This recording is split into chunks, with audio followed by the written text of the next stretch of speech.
And what is up, guys? It is the same YouTube channel as always.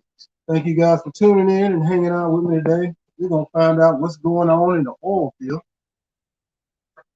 along with some couple of updates of pretty much what's going on and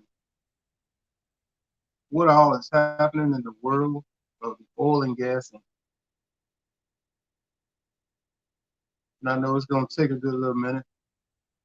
So take your time, get yourself some popcorn and whatever else you may have while we're screwing around waiting on all that stuff. I'm making sure I got everything that I need real quick. And we're gonna get to some oil field stuff. Like I was saying, quite a few people were asking me about jobs in the oil and gas industry. And if you're here and you have the availability to ask me the questions, you can click the link over there on the side. What's up, Pop Tour Trucking? What's up, Red Top Rich? Hopefully you guys are doing all right and having a good time and whatnot. But that's pretty much, I'm just answering comments that people had asked me. And I got to go back to my YouTube channel for just a second so I can see. Because quite a few people were asking me how to get into the oil field, what's a good place to start. And I got two tabs open, as you can see right here. So if you know anybody that don't have a CDL and they're looking to get into the oil field, there's a couple of things I want to tell anybody that's looking to get into the oil field. If you don't know what you're looking for, you're not going to know what to apply for. You're looking for entry level, a frac operator. If it's Halliburton, it's going to be an acid operator or it's going to be a what is called a stimulation equipment operator. Most companies call them frac operators. Liberty Oilfield Services, that's Libeart.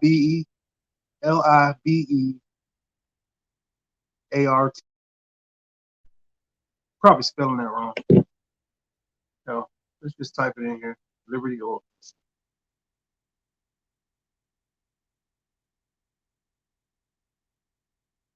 There. Liberty. I knew it. As fracking companies go, if you're going to apply for a fracking company, they're kind of one of the best ones. You want to have your CDL. Um, Having your CDL, it just opens more doors for you. If you don't have your CDL, I was talking to a guy a couple of weeks ago. He says that Liberty has started um, training people to get their CDL. I could be wrong, but I just want to throw that out there for you guys so y'all can kind of keep that in mind if you're going to be applying at Liberty. Keep that stuff in mind.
Okay, my bad. I'm back. I dropped out for a second there.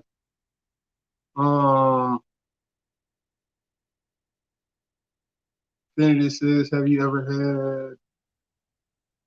heard from H Town Trucker? I enjoy his channel along with yours. I don't know who H Town Trucker is. Uh, Dan Terlecki, but I'll see Deacon Wayne, what's up, man? Thank you guys for chilling out. I know the last thing I was saying, H-Town Truck, H-Town Truck. I'm trying to think. I'm not subscribed to them. If I'm not subscribed to them, I'll check them out and see.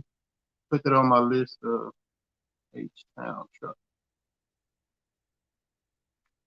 I'll look them up. Remind me like later on and stuff. But so we get back to what I was talking about before I forget. Here's another one. Wireline crew leader. That's gonna be a supervisor.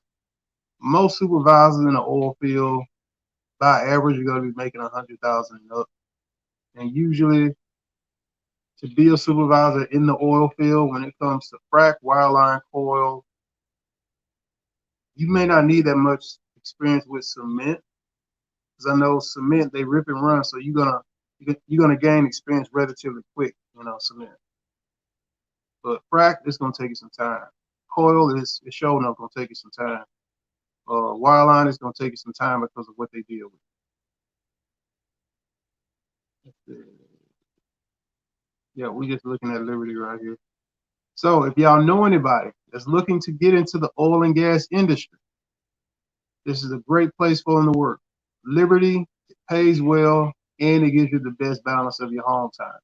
So if you look at it as, hey, how much time you're going to work versus how much time you're going to be off spending with your family, it's about 50-50. So half of the year pretty much.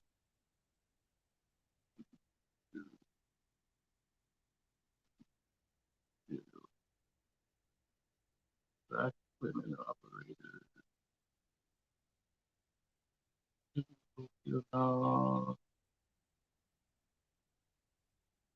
Oilfield is what I was looking at before.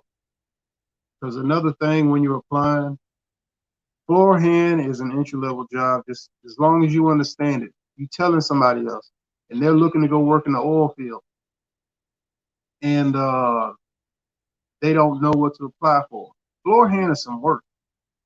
If you ain't sure that you the working type, don't go applying for that job. I'm just keeping it real with y'all. I wish Jeff was on here. Jeff could explain to y'all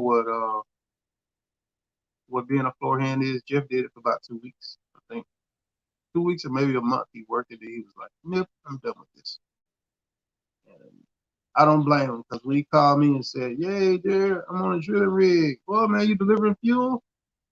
"No, I'm on a drilling rig." And I'm like, "Working?" He's like, "Yeah." "Why?" I'm like, "Why are you working on a drilling rig?" He's like, "They said it was paying good money." And I'm like, "Okay. Have you found out already?" He's like, "Yeah, man, I found out, bro. I shouldn't have done it. I shouldn't have done it." Courtney Pearson. What question you got, Courtney?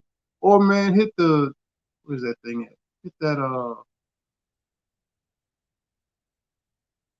the StreamYard thing. So if you have any questions, you can ask me the questions, and pretty much we can just knock it out there. Give me just a second, guys. I need to double check just to make sure all this stuff is on here the way it should be. We're gonna keep this ball rolling.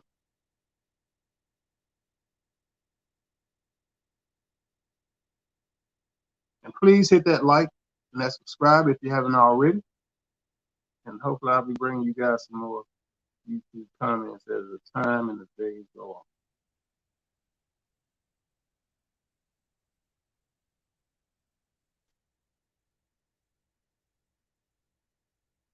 As far as I know, I should be able to see or hear pretty much anybody that comes in. And you can see that StreamYard up there at the top. But in the meantime,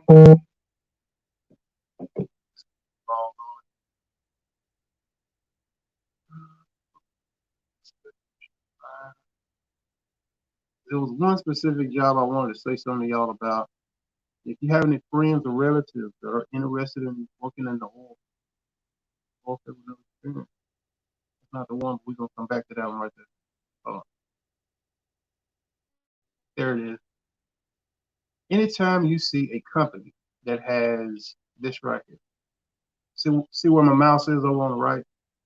floor hand, motor hand, derrick hands, and techs. The more positions they have available, the more they're probably likely to take somebody that don't have experience, or they may be willing to be more liberal on their hiring process. The more positions they have open and the more number of states. You see they're hiring in Oklahoma, Texas, New Mexico, Wyoming, and North Dakota. I like seeing stuff like that.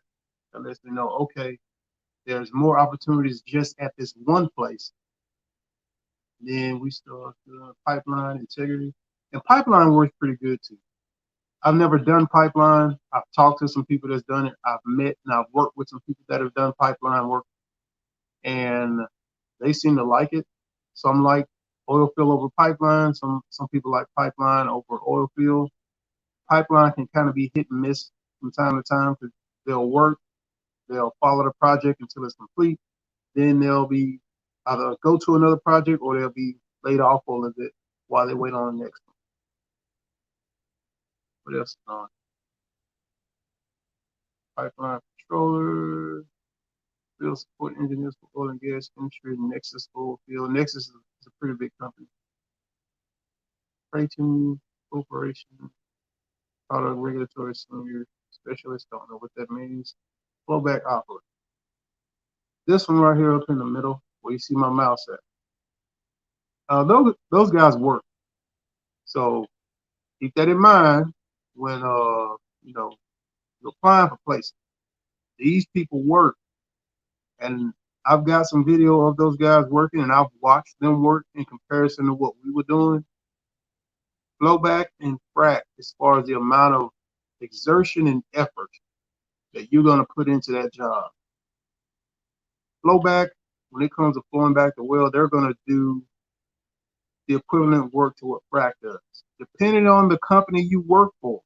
If your company has a missile, what a missile is, it's a I don't know how to put it into words. It's a big tool that you hook up iron and you hook up hoses, and that's how they're gonna pump. They're gonna pump through that missile going down hole, so it allows a company to eliminate the amount of iron on the ground and eliminate trips, falls, stuff like that. Courtney Person says you already have your CDL. All you got to do is apply, bro. Make sure y'all are actually filling out the application. Make sure y'all are actually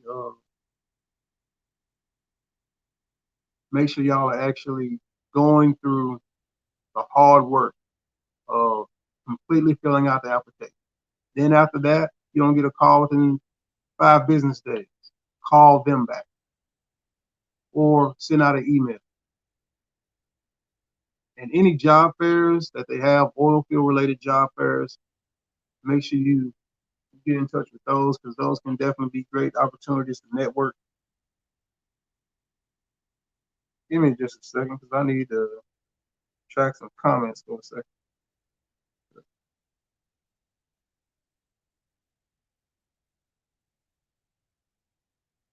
Okay. I got you.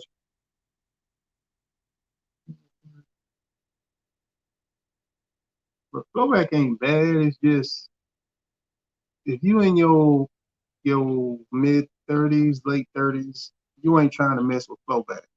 I'm just telling you right now. Don't go down that road. Oil to up. I need to look at this. Energy 75, 125. David, showing up ain't gonna be no 75. What's you guys' approach? Yeah, blah blah blah requirements, blah blah. I have all of that. I have all of that.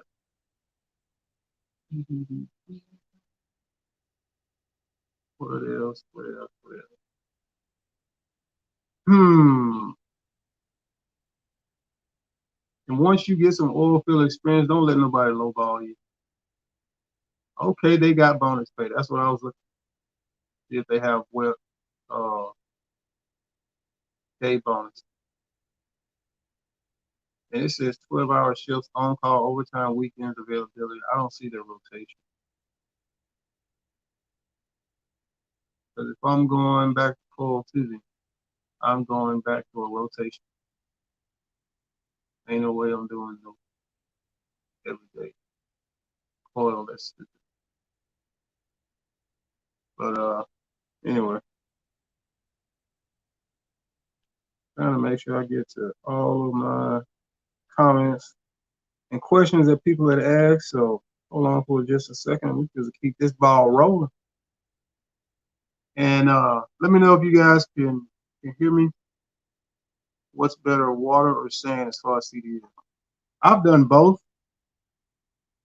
It's hard to say, man. Sand's okay,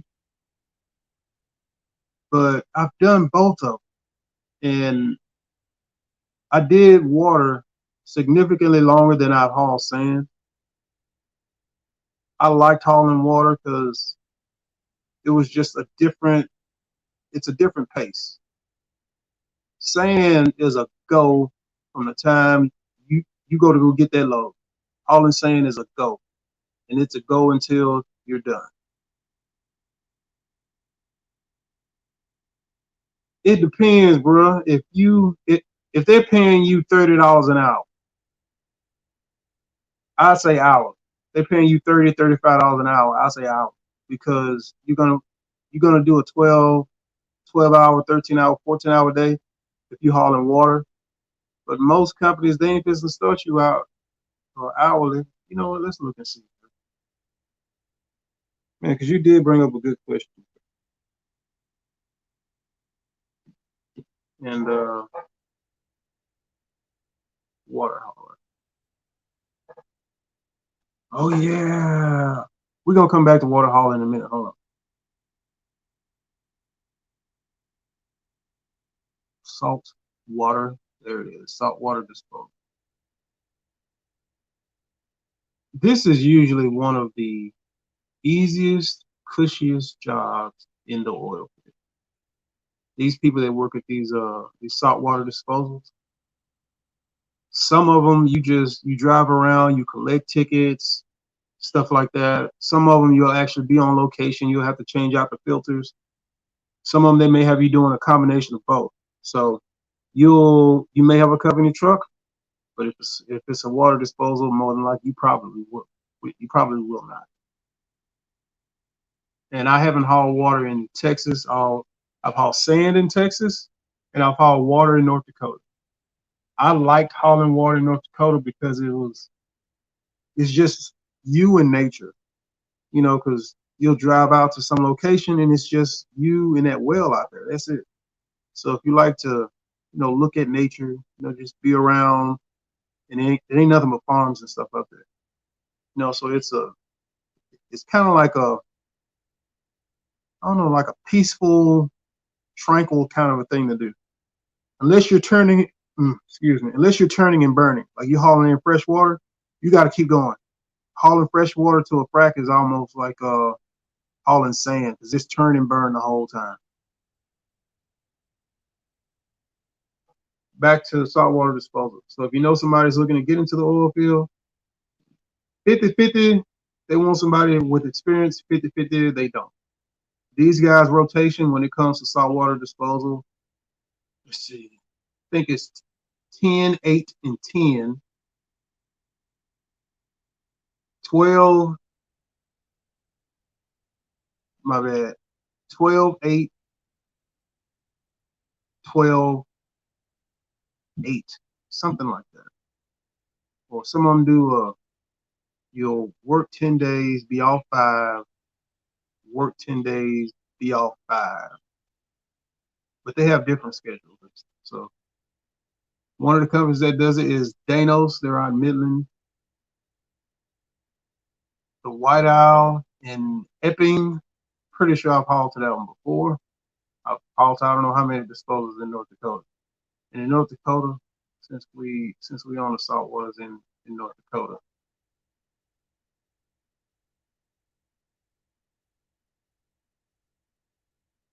And you can do the same thing for Texas. So keep that in mind. Yeah, I've hauled to that one in Epping. Pumper tolerance. A pumper's not a bad job. Really not. I've never done it. I've met people that have done it. They say they like it. Most of them they're long term people. They live around in that area and they're They're not going in. Hot water disposal operator, Killdeer, Continental Resources, Walker City, Killdeer. Like I said, it's more of a cushy job. You're gonna work, but you're not gonna work as hard.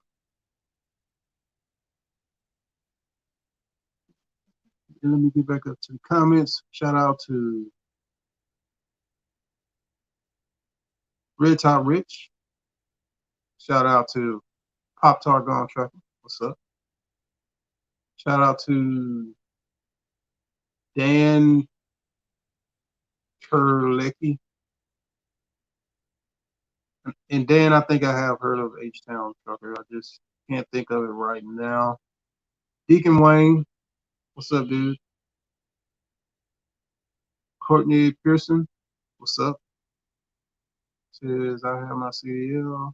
What's better, sand or water? Water, sand. It depends on what they paying, bro. You can get into water and you can love it. You can get into sand and you can love it. It really all depends.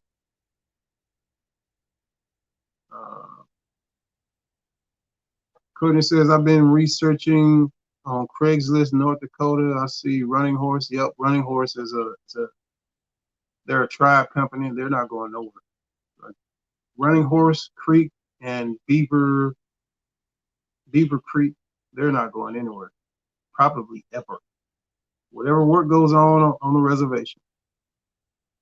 And I'm pretty sure it's Running Horse. I know for a fact Creek is a tribe reservation. I know Beaver Creek is a tribe reservation. SBG is a tribe reservation company, and they're not going anywhere. Any of them companies that have gotten built and established that are on their reservation, they get first dibs at work. And Running Horse literally means that they will run you. So unless things have changed, you fixing to run, buddy. So be prepared. That name Running Horse means that for a reason. And when I say running, I don't mean like when you hear these guys driving over the road talking about they're running the load. Nah, bro. They ain't. Oil field running and over the road running is two different things.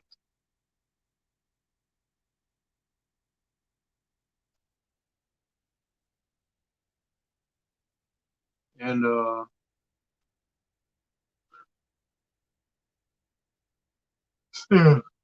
water hauler.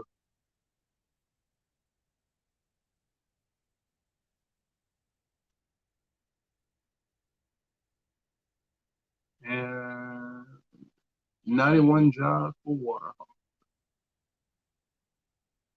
And you got all kinds of companies, bro. Just see now if you haul in water at $34 an hour,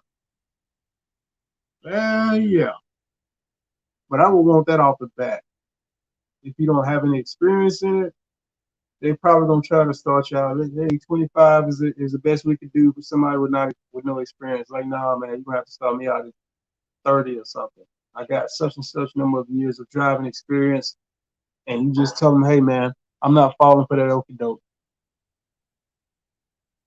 And hauling tanker is no big deal. The only thing when it comes to hauling tanker is wintertime on ice. That's a different ballgame. So, but once you get used to running in the snow with a tanker, you'll know. You'll know. It's not hard. It's just watching your turns, watching your speeds in your turns. And when you're on ice, it's slowing up way before you would normally do it. Because on snow and ice, you can't stop that surge. Even if you got baffles, it's going to surge some. But if you ever drove something that has no baffles in it at all, and you on snow or ice, you will feel the truck slide forward, stop, slide back a little bit, slide forward, and you'll just feel that truck sitting there doing it like you're sitting on a wave on an ocean.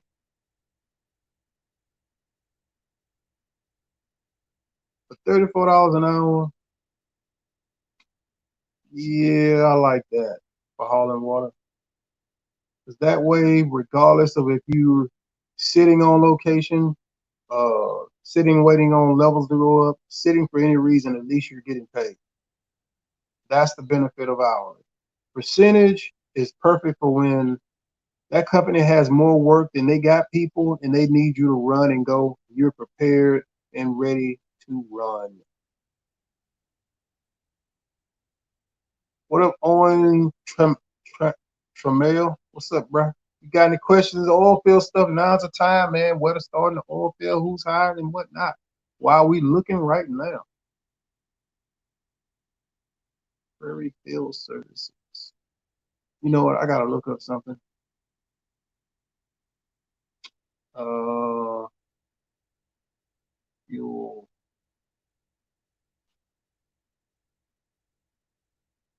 Right. I just want to see because this was one job that I liked. It was a fun thing to do. It was for mechanic, automated fuel systems, Texas Pride. I figured they were going to be on the low end because after taxes, and we were working at a temp agency, working for this place called Rolfson Oil, Rolfson, out of Wapper City, North Dakota. We were bringing in 3,200 every 2 weeks. They had company housing. They had uh they had company housing, paid benefits. All you had to do was pay for your food because they had company vehicles and you just drove the vehicles back and forth to work. Rolfson is also in Midland, Texas. I did not know that until I went out there to West Texas. Yeah, what endorsements would you encourage someone coming down to get? Hazmat, tanker. Just because hazmat and tanker, your your options are wider and broader. Doubles, you're not gonna pull doubles like that unless you're going somewhere where that's really what they do. But I'd say go ahead and get all of it at one time. You got a chance to. Owen, if you go get your hazmat, let me know what you go through and who you use to do your hazmat theory. If you don't mind. Send it to me in the comments or something. Whenever you get to that point, because I got to redo mine at the end of this year, and I'm debating on redoing mine in North Dakota or getting it back in Mississippi. So as far as excuse me, as far as endorsements go, tanker, hazmat, doubles, triples, just get doubles and triples because can't get hazmat. Already tried. Okay, I got you. The good thing about it, you don't really need hazmat because hauling water, you don't need hazmat unless something has changed. When the last time I hauled water was 2017, North Dakota didn't require a hazmat to haul water because it's just salt water. Plus, flowback water, it's water, it's salt water, but it could have anything in it, you know. Uh, what? Hold on a second. Owen can't get the hazmat. I got you, bro. Courtney Pearson is asking, what's the atmosphere in North Dakota from a black man's perspective?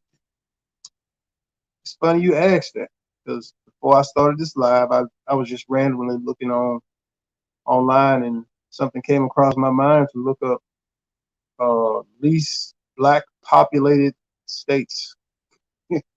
And North Dakota was like in the 1%. But hey, man, look, I enjoyed it. I had a great time. If you ever go up to Williston, if you ever go up to the Bakken area,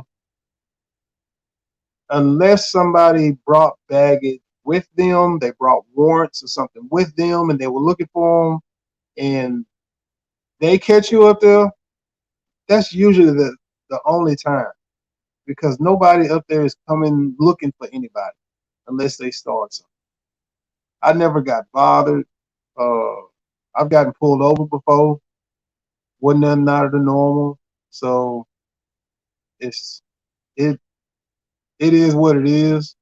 I'm also older.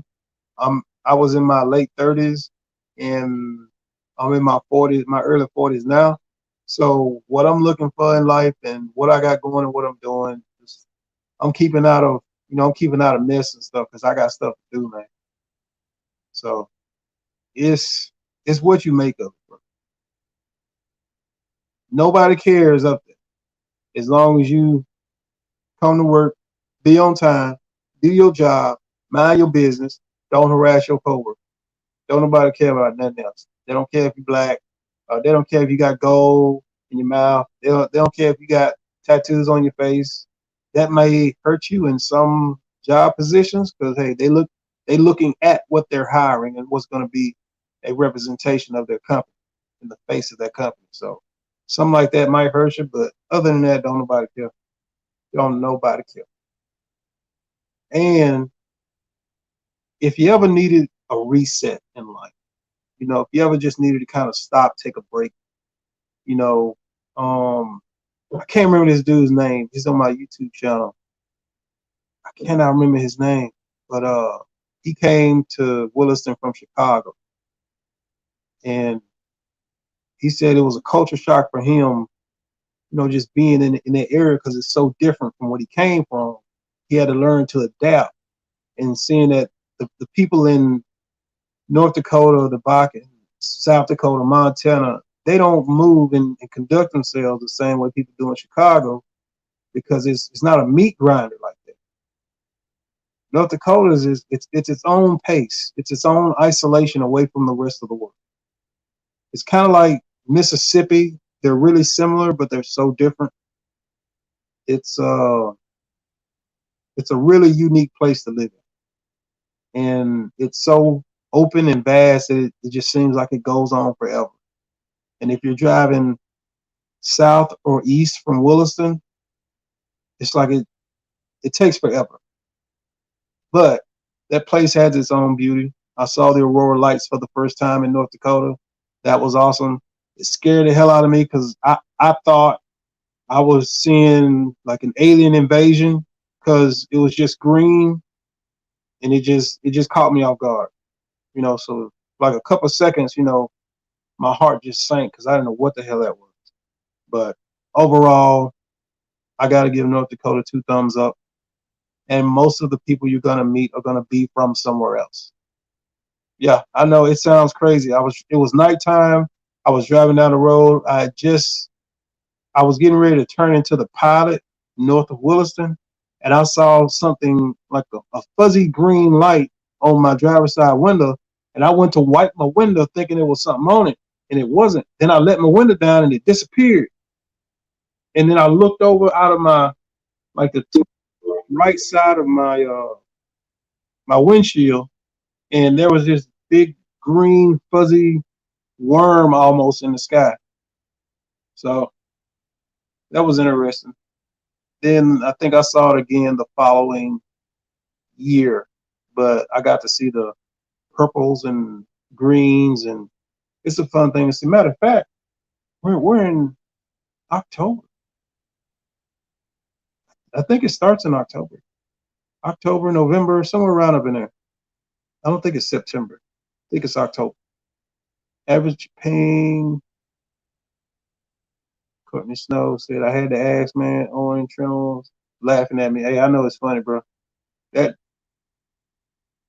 that tripped me out when I saw that. Average pay hauling water. What are the hours like? Average pay hauling water. 70,000 a year plus change. There there ain't no there ain't no excuse you making less than 70 hauling water. And I mean hauling water being home every night. If you're in the area of the Bakken, you probably more than likely you're gonna be home every night unless the company has a contract to do some work and they're farther out and they got to send drivers out that way. You may have to sleep in the truck or something. Sometimes they'll put people up in a man camp or a hotel and they'll just have you run while you're out there.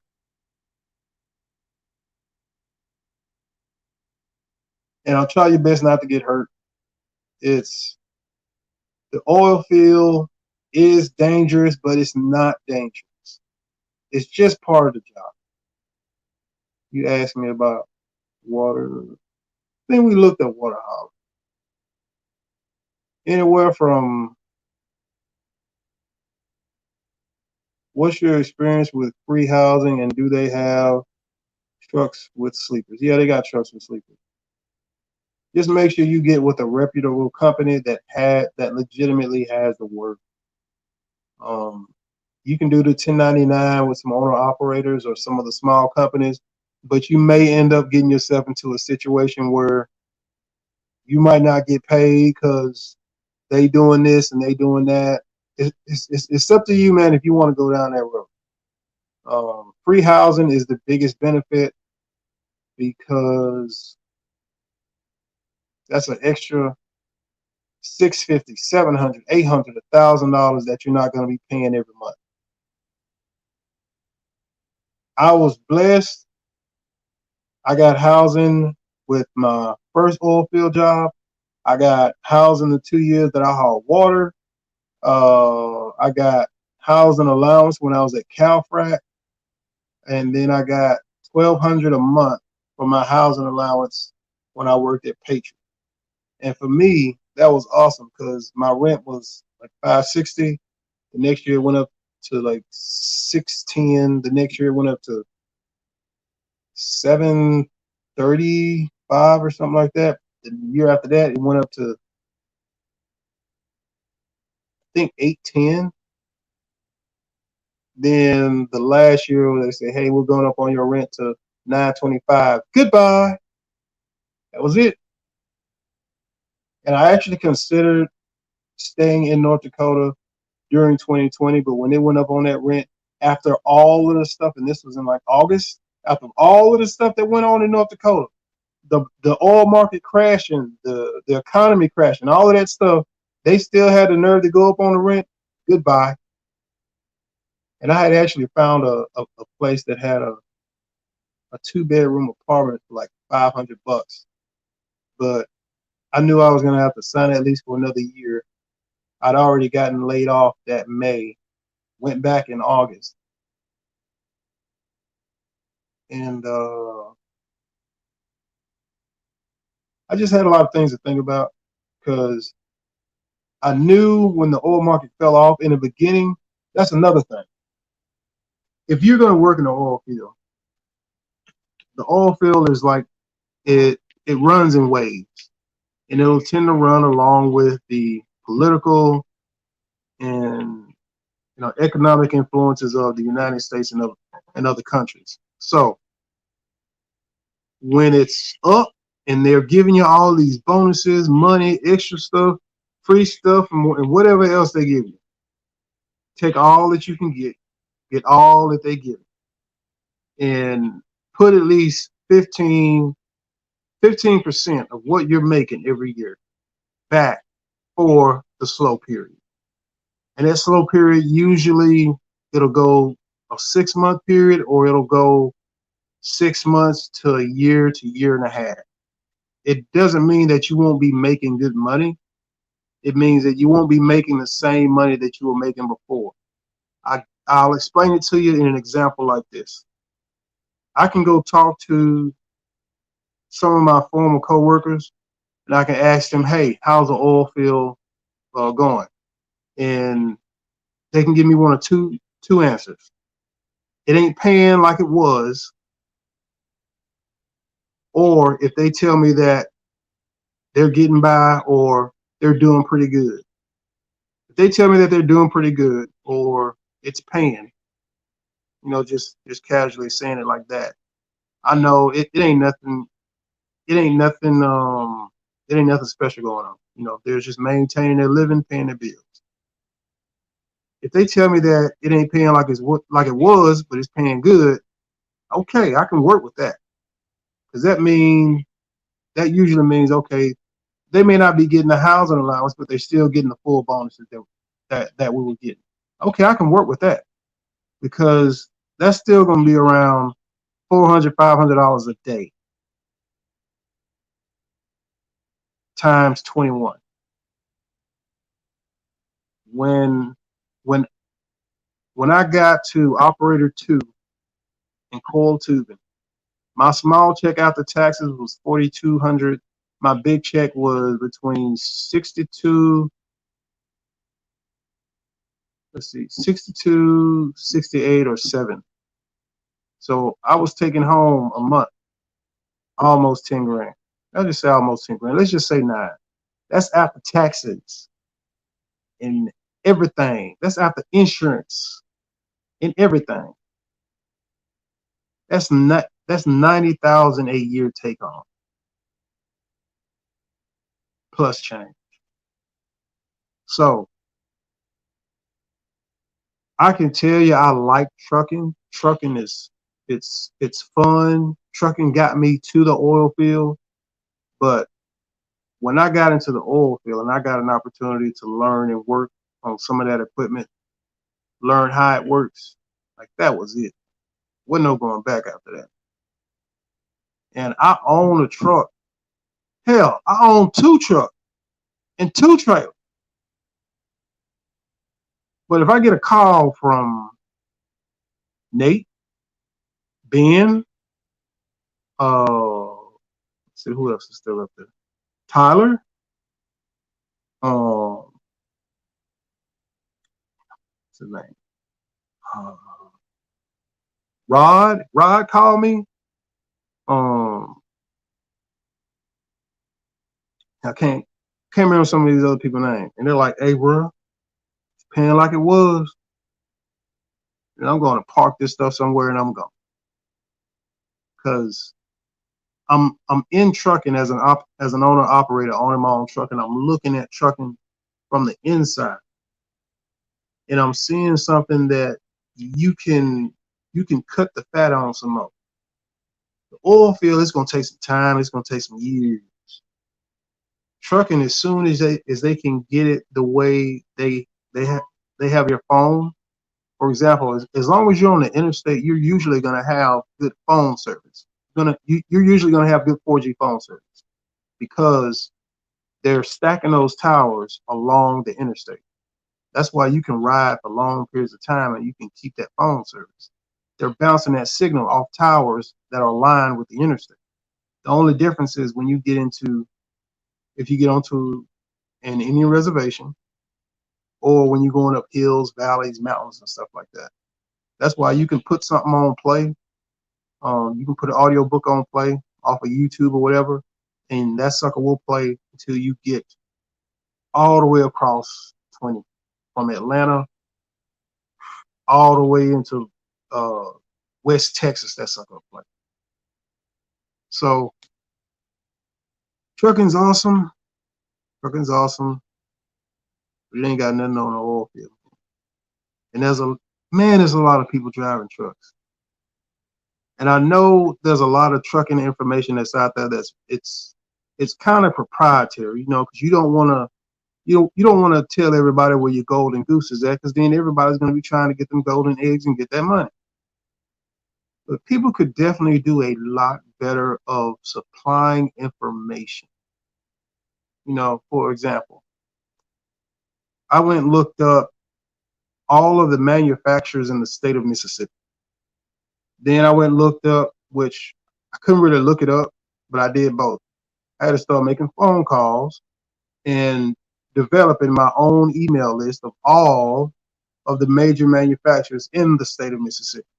And then calling and emailing all of them. You know how long that takes, man?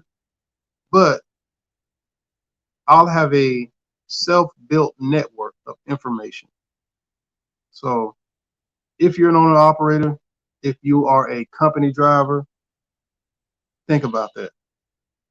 While you're working as a company driver right now, and you're serious about getting your own truck, it is your responsibility to yourself and your company to make those connections, ask those questions, and be straightforward about what you're trying to get and what you're trying to accomplish.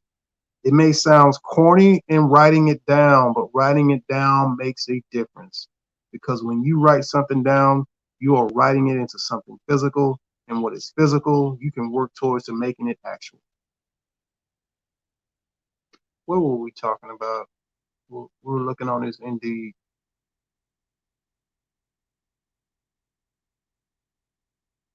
But yeah, when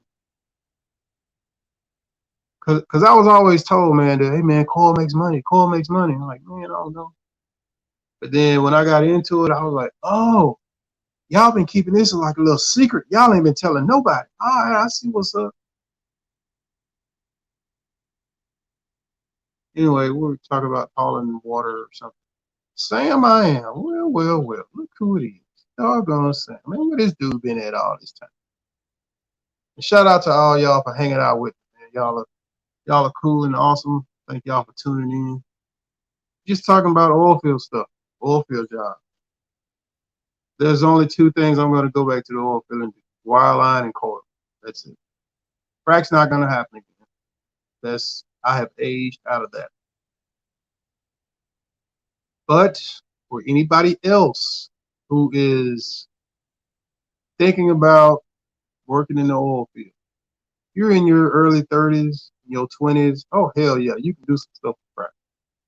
You can, you can, you can experience up that ladder like that. But I don't have that time on my side, and I am halfway through my life cycle if I live to see 80. So I have to look at stuff from a different perspective.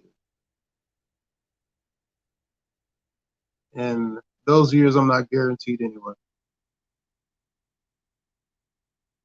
Sam, I am. Where's the oil field money at? I might have to get back out there. I think I might have one more tour due to left in me. Sam, if you got it, hey Sam, you got your CDL. I know we talked before, but it's been a minute.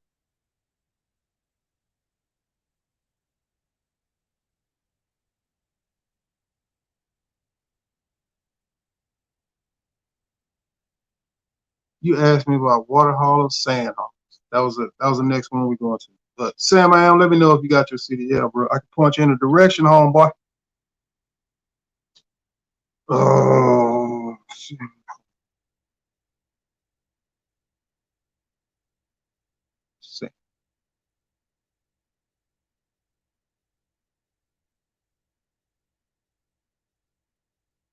I got a CDL and I have a truck with authority, but I've been struggling a little, so I might change it up. Man, you ain't the only one, bro. You ain't the only one. All I can say is, hey, I'm blessed. I bought the drive in, paid the drive in off, made the money back from the drive in.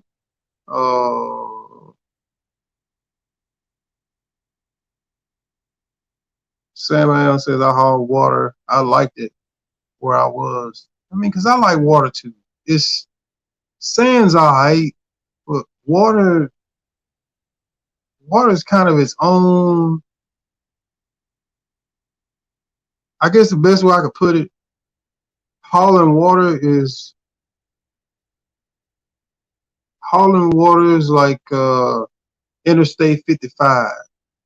Hauling sand is like Highway 10. Y'all done drove Highway 10, you kind of, Highway 10's got a feel to it. Oh, my bad, Interstate 10. Interstate 10's got a feel to it. If you've driven Interstate Interstate 55, leaving out of New Orleans, going up north, it's got a long ride to it. Terrence Carter, Terrence Carter, I'm still thinking about going out there. I'm 39. Back props to Terrence, listen to me, bro. If you got back problems, there's some stuff you like that working stuff you don't need to be messing with, bro. Cause you fixing to get hurt even worse.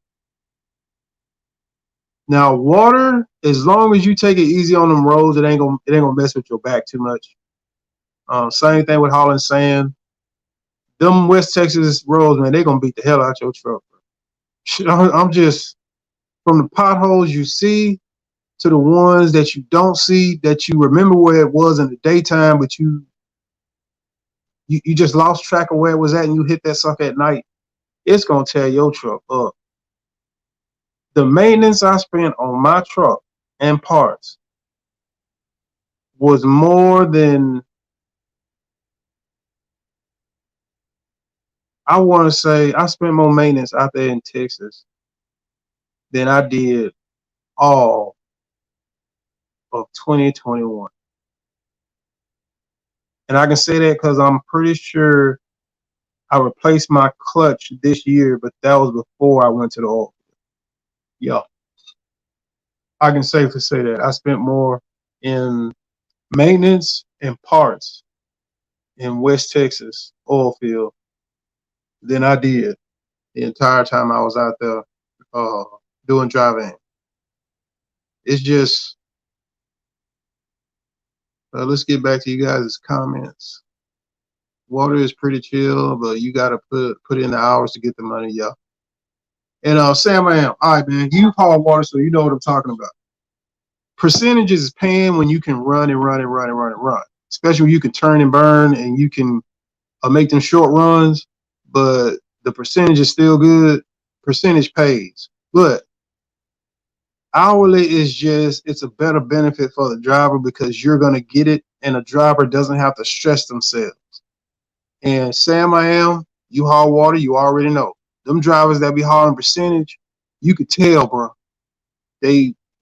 It's like they on speed. They can't be still. It, it, they they they swapping lanes, trying to hurry up and move up, and versus the hourly driver, he's gonna do his number. He's gonna go home. He's gonna be more relaxed. He's gonna be less stressed out, and he's gonna have an overall better, longer period before he's burnt out.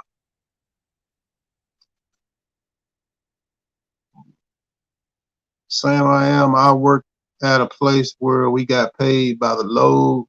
When it was busy, it was good, but when it was slow down, not so much. I know, bro.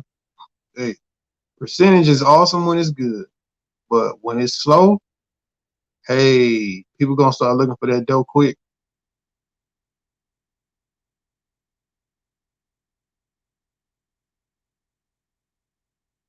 Oh yeah, Terrence Carter.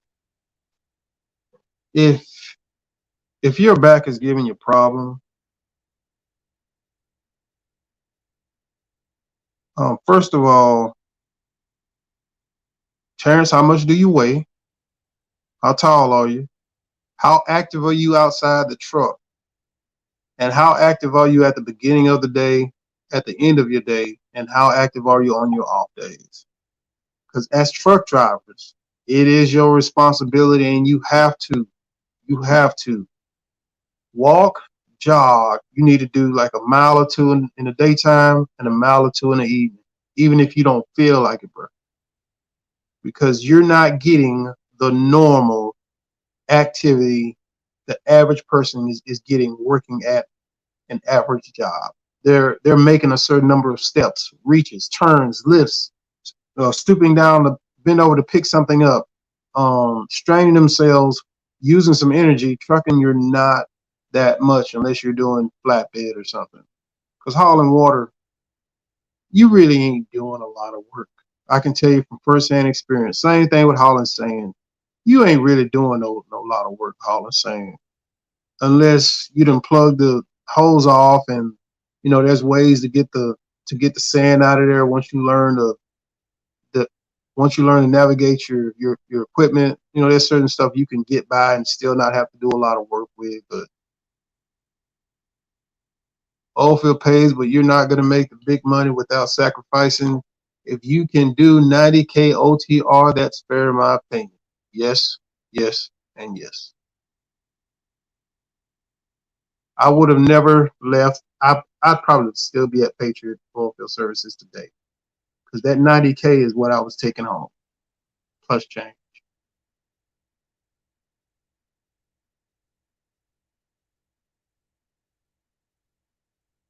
and working 20 days on and 10 days off. And every time a coworker call me and say, "Hey man, when you coming back, man?" I start thinking about it because I like being an owner operator, but I had just as much freedom and I did whatever I wanted and went wherever I wanted when I was in the oil field. I traveled and went somewhere every off days unless I just didn't feel like going somewhere.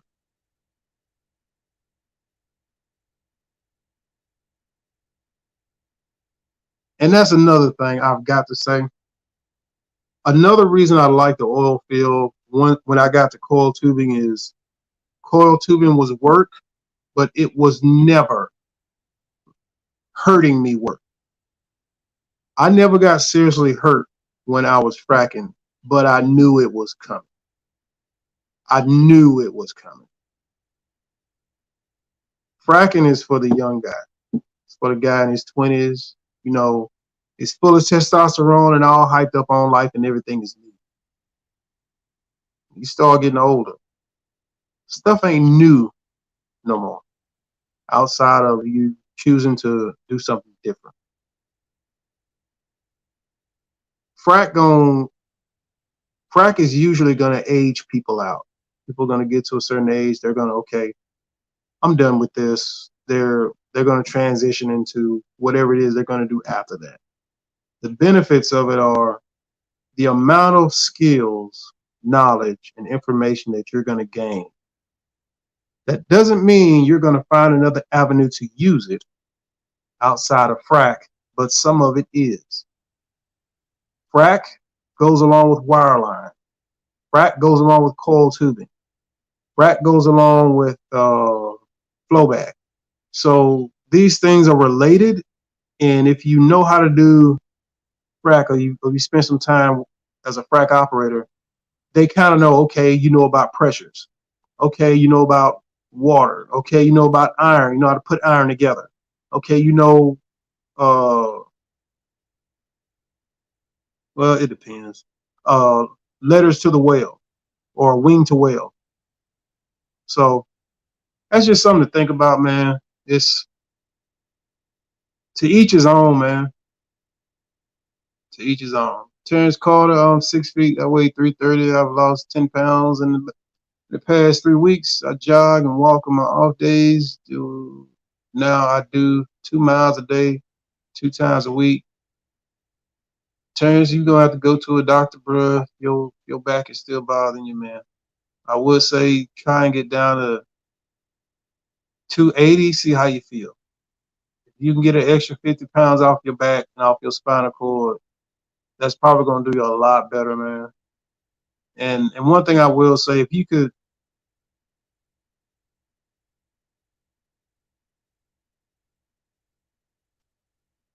hold on a second. Terrence Carter, hold on a second.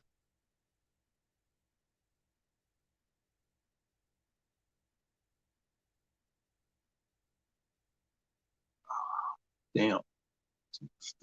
Type that in.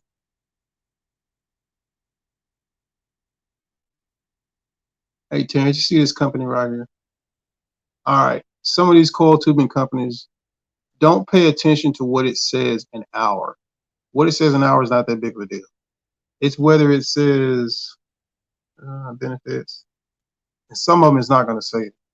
Some companies, they ain't going to tell you that they,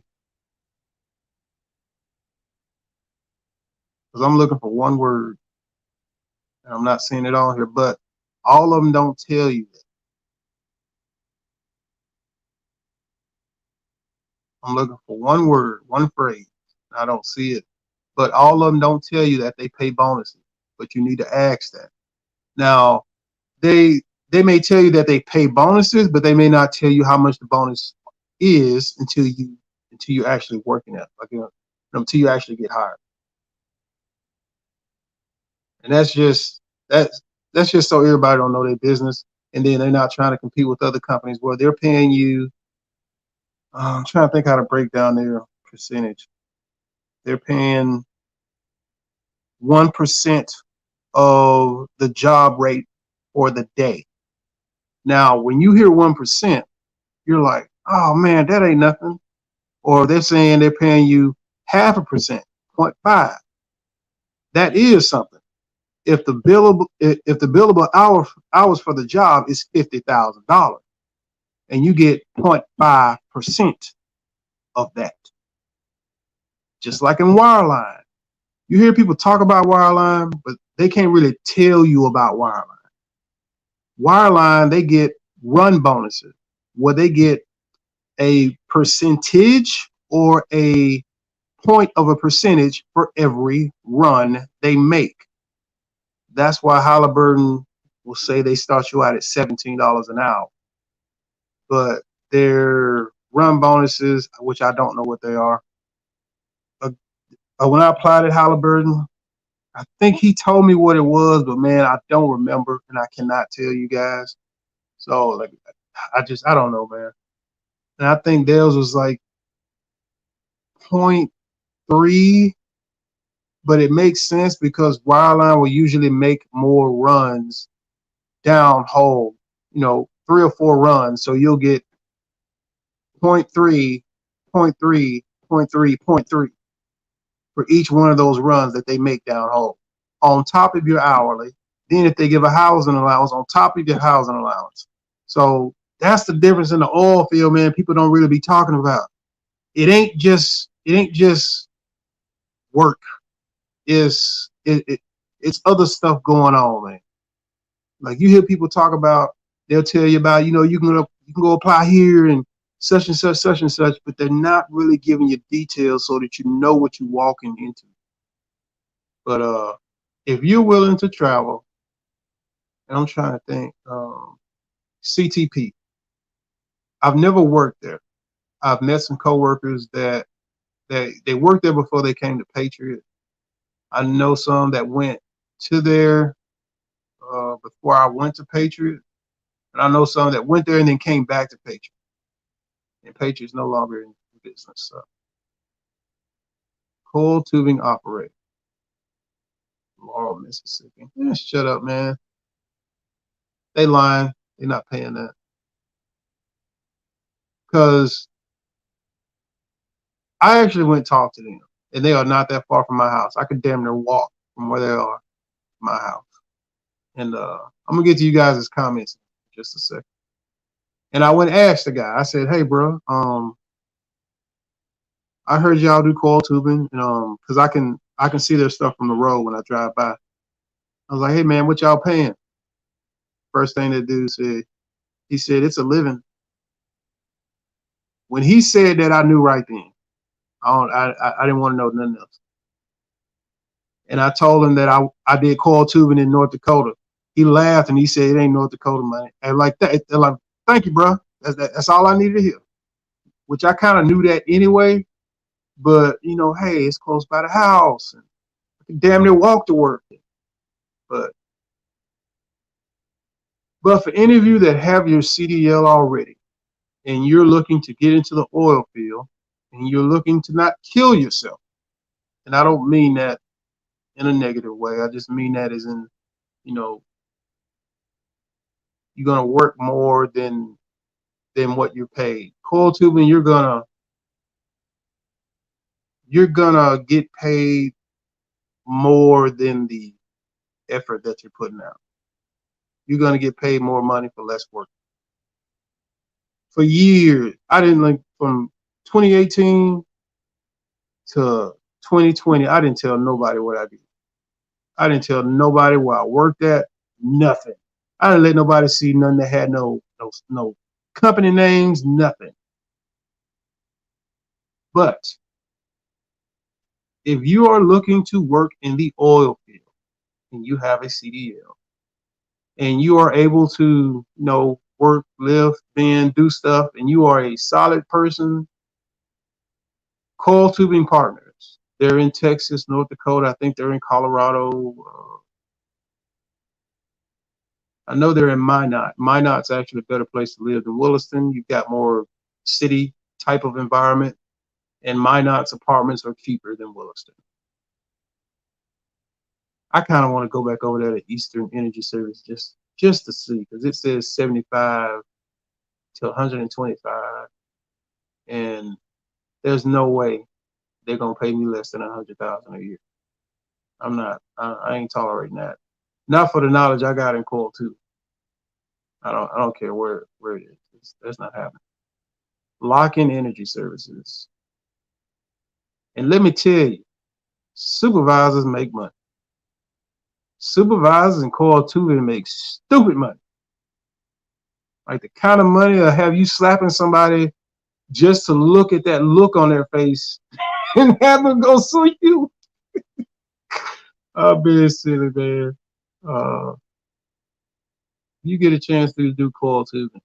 If they call me back today, coworker call me. If Tyler called me and say, "Hey, bro, they're paying what Patriot was paying," dude, I'll drive that damn semi truck up there. I'll bobtail that damn truck back up.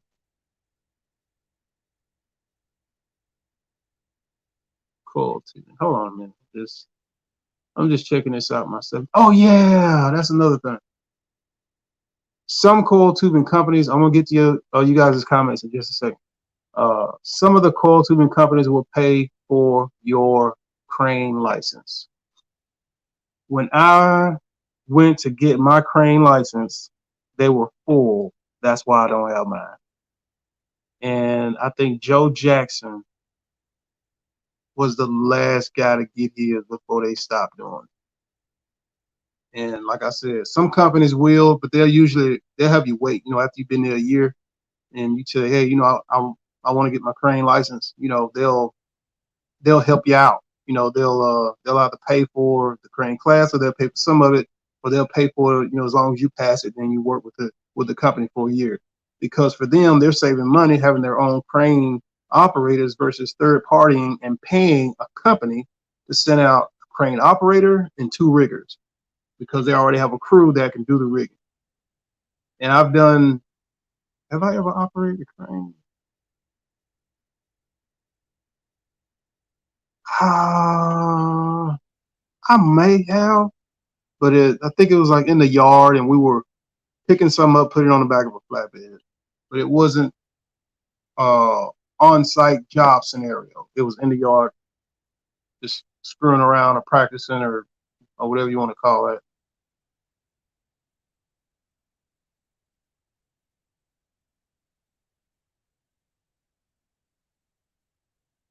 But anyway, we're gonna scroll back up. Let me get to you guys' comments, because y'all have been saying quite a bit since the last comment. Man, dude, nobody can tell what that says, man. ING on Yama. You got to work on that name, bro. You got to spell something out to a name, man. But Permian is good. Yep, I just came out of Permian July, June, May. Permian ain't bad. Like, it's different. It's just, it was hot and it sucked. And it was way off from being closer to home. That's way out there. Sam, I got hurt hauling water in the winter, frozen water everywhere. It's dangerous. Yes, it do. And this is what I'm going to tell anybody. Now, didn't nobody get killed and nobody got hurt. Hauling water in North Dakota, you're going to come across some oddball scenarios. Some of them are going to be turns that are at the bottom of an icy hill. When it first starts snowing, you're fine. You're good. But as trucks keep driving on that snow, they start packing it down. It's going to get slick. You may have another frack or well location where they're fracking on, and trucks will be staged going out as they're getting ready to go in. They're staged on their way into that well location.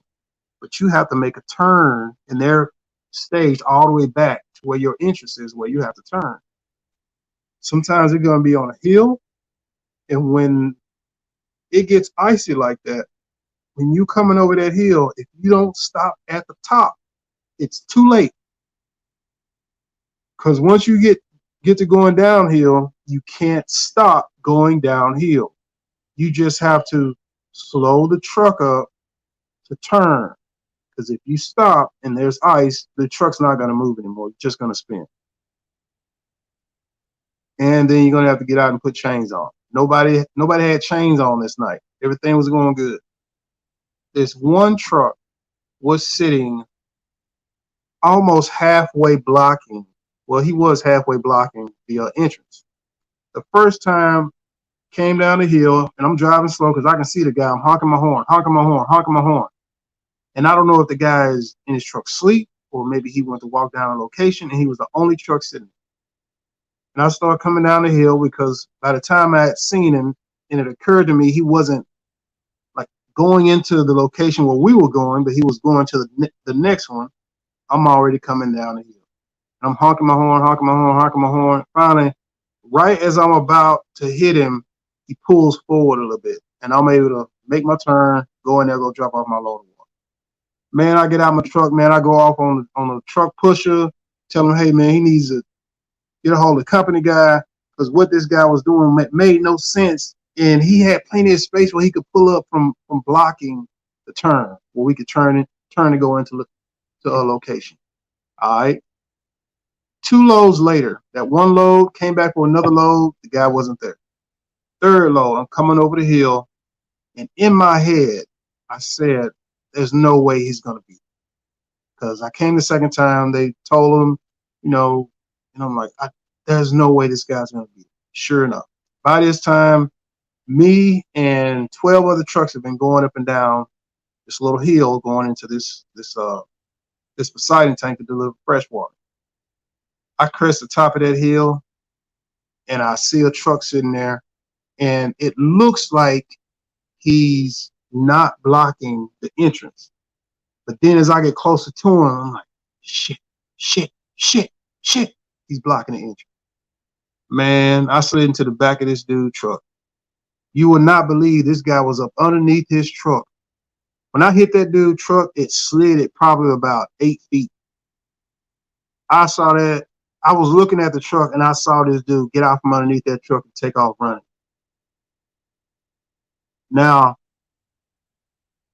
if somebody had gotten injured, that's not a situation I would have felt bad about, because this scenario had already been dealt with and had been addressed twice. And then I come to find out later it was addressed by other people before I brought it up to the truck pusher. When it comes to ice in North Dakota, some of that stuff in some of them places, you're not gonna see it until it's too late. What is it? 13 Mile Corner from I can't remember the name of this place, but there's a roundabout there right now, and you go from there to Keene. So a hill and a curve.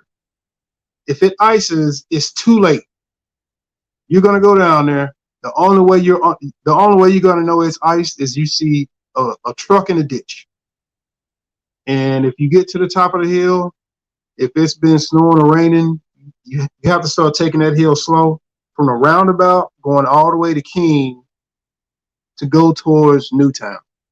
If you've driven in North Dakota, you know what I'm talking about. A tanker monkey, if you're in here, you know what I'm talking about. What is that? Because you got Keene, the truck stop, which is about halfway.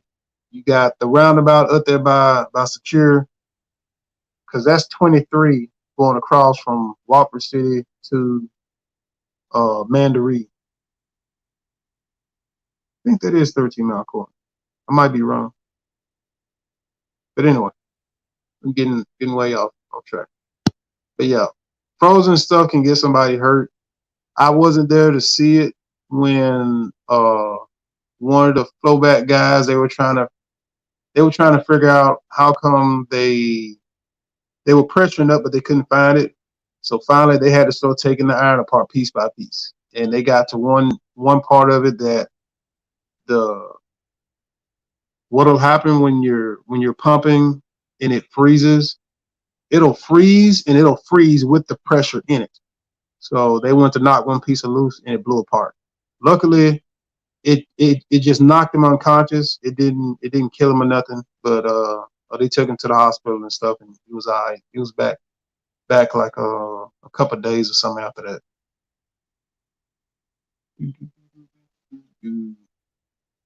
Terrence, that's good. Got to do what you can to stay in decent shape in trucking. Sam, you are absolutely right, because it's all about being active, keeping those joints active when it comes to trucking.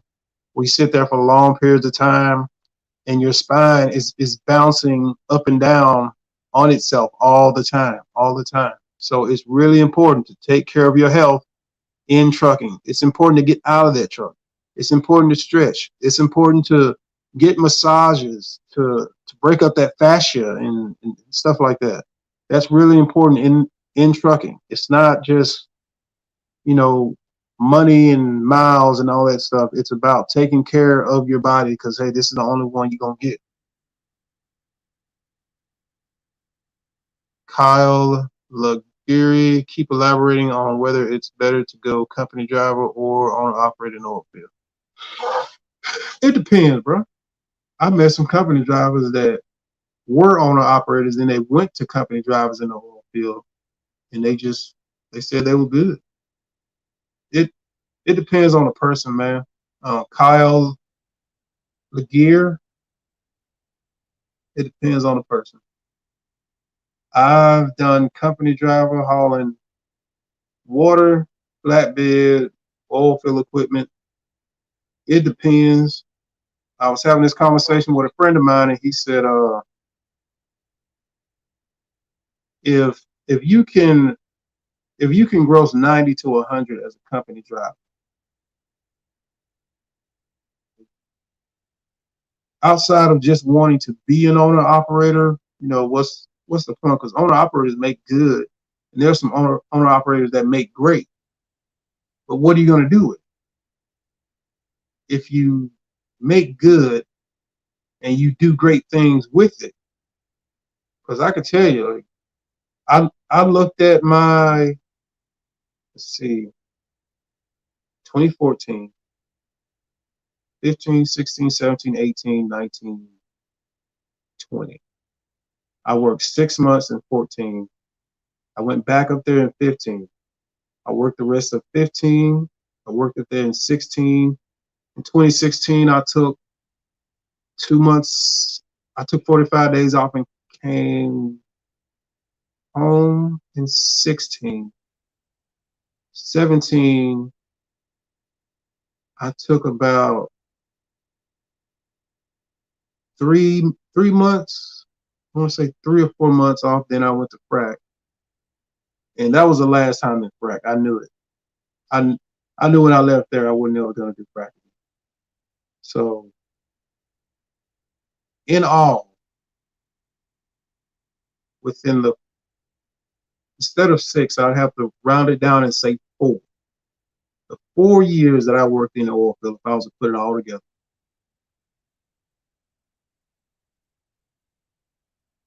I made more money than I had my entire life before 2014 within those 4 years.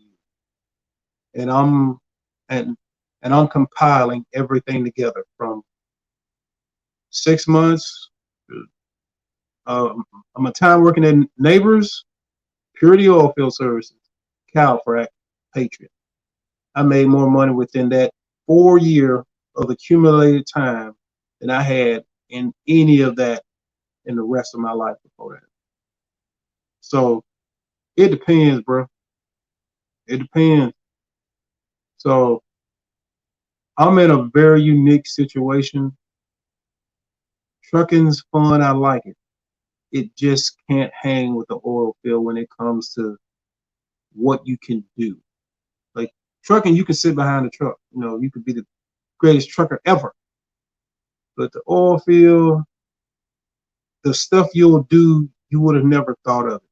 Dude, I got a damn video where I'm hauling a coil, bro.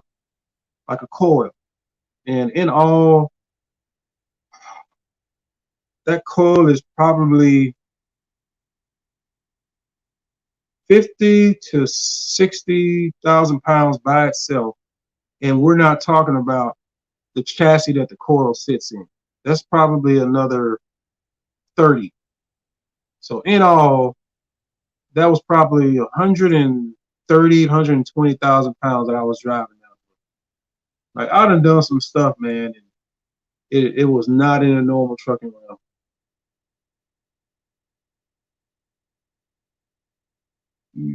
Money man, Weight loss is very helpful, JP. I worked at FTSI, started me at 18 an hour with 112 hour weeks in Carlsbad, New Mexico.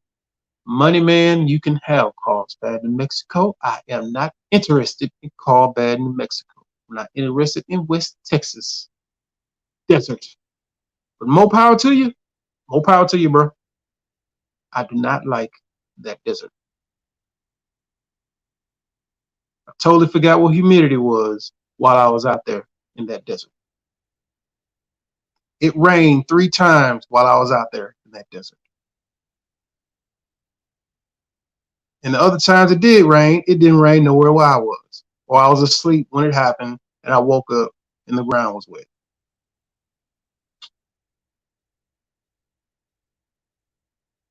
Uh, Inja, Injayame, Inja, I can't pronounce that, bro. What are good CDL and non-CDL oil field jobs in the Permian Basin? Frack, depending upon your age, wireline. You can do wireline a little bit longer. Oh man, there's a dude, man. I'm subscribed to him on YouTube. I think he's in North Dakota, and he was showing some wireline videos. And I can't use it now because I'm using my Wi-Fi. That's perfect. He was showing some. Um, he was showing the guys assembling the gun, like they're putting the charges together in the gun to go down hole. But I can't show y'all that right now, and I might get flagged on YouTube. All right. But what are good non-CDL oil field jobs in Permian Basin? That's what I think it is. It's as far as entry level stuff that's going to get you in the door, so that you can branch out other places. Frack, blowback, wireline. Most coil tubing companies, I'll back up. I'll say that quite a few coil tubing companies aren't going to mess with you without a CDL. Period. You don't have that CDL, they're not even interested. Then the other half, they want you to have a CDL and oil field experience.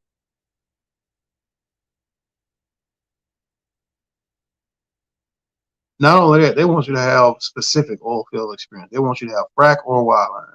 They want to know that, hey, you know pressures, you know depths, uh, man, I'm happy you said that. Another thing I want to explain to y'all, when it comes to working frac, wireline, coil, even flowback, it has a rhythm to it.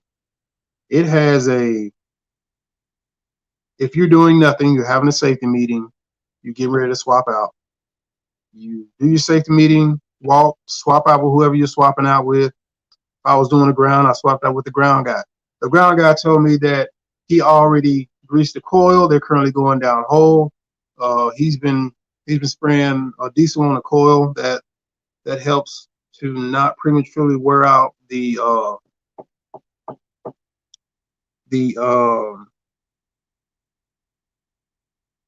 it's like a neoprene, man, I cannot remember, stripper.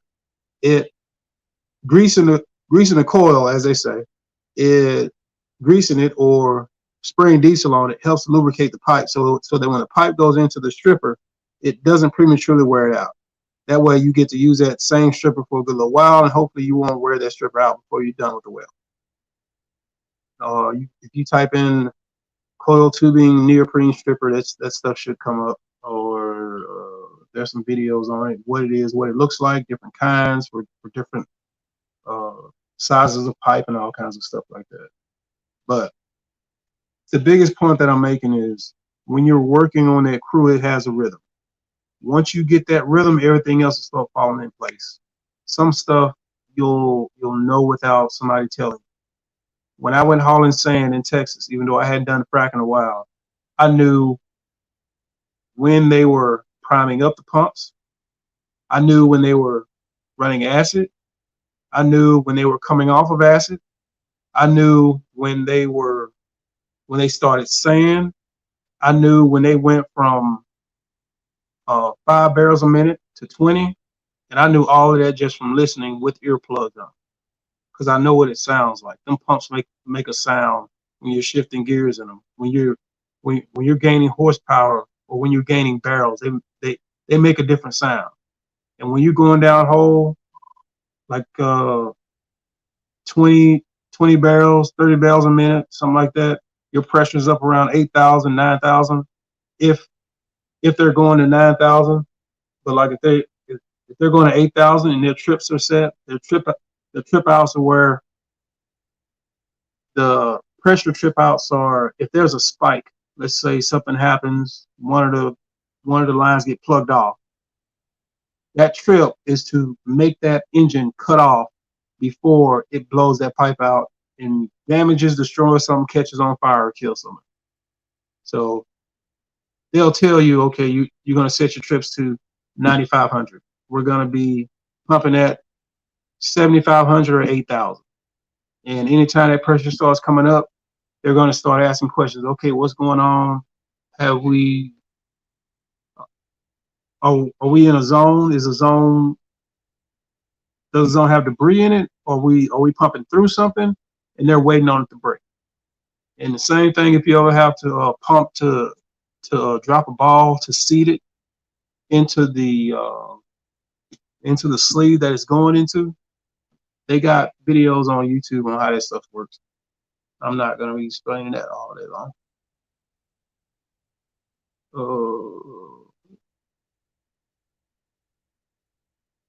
I always hear it's no life, just work. Nope, that's not true. If you're, it depends, man. I know some guys when I was out there in Texas. That's they were just running. They were just running. They had them a little RV out there, but they were running to build that bank account. That's one thing the oil field, just about average, should be able to allow anybody who goes in it to do. The average income for, I gotta go by Mississippi standards.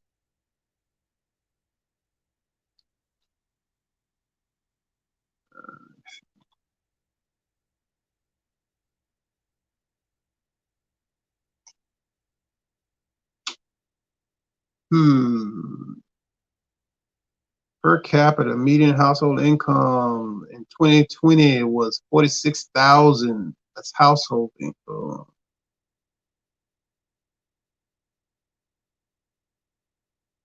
You know what? You need a little bit more facts on that. Yeah. Come on. Blah, blah, blah, blah, blah.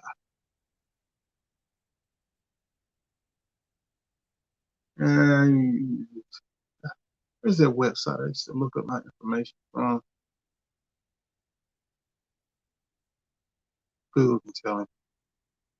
For instance, a person earning $83,000 in Mississippi is considered upper income in the state, while in New York would need to make $125,000 to be considered rich.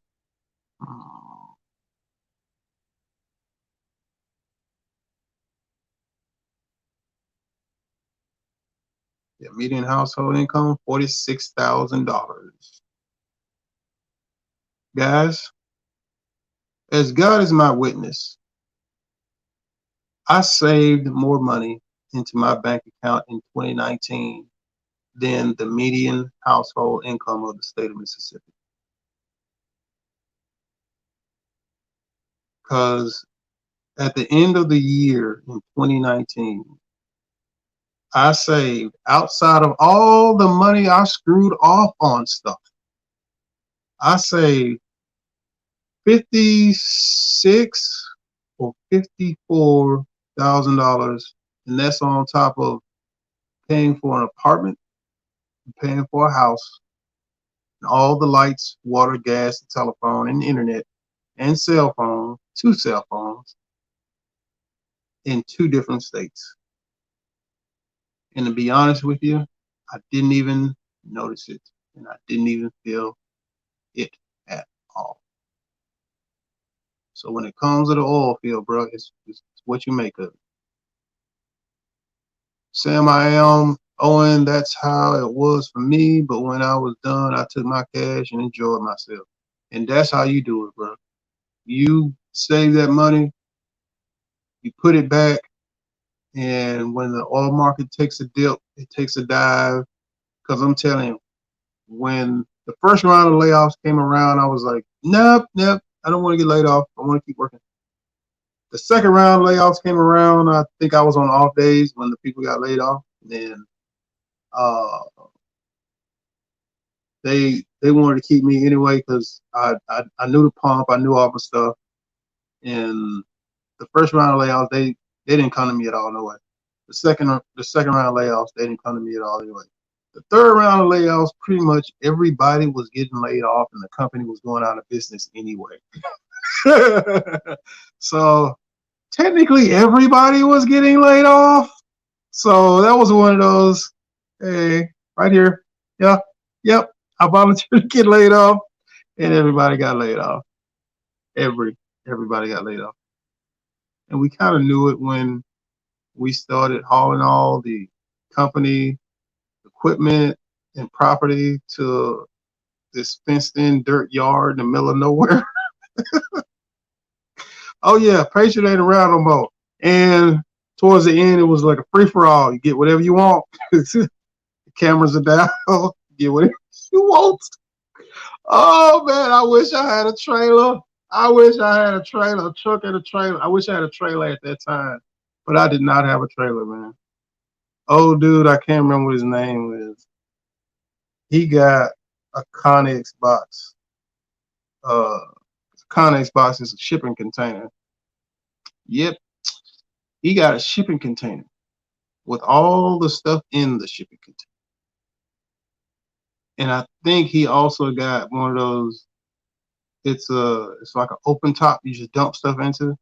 So like everything that we were dumping into it, I think he got it too.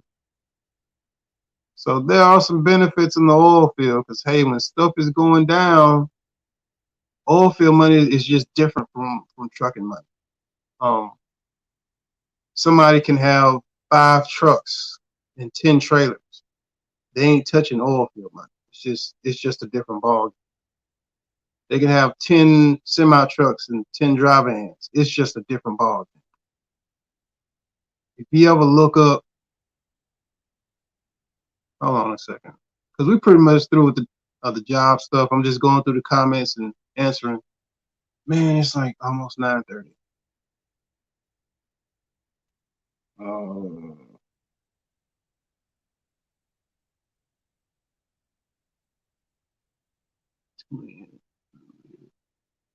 twin fluid frac. Because I tell you what, if you save up your money in the oil field, you can possibly come out with one of the greatest wins ever if you time it just right. This is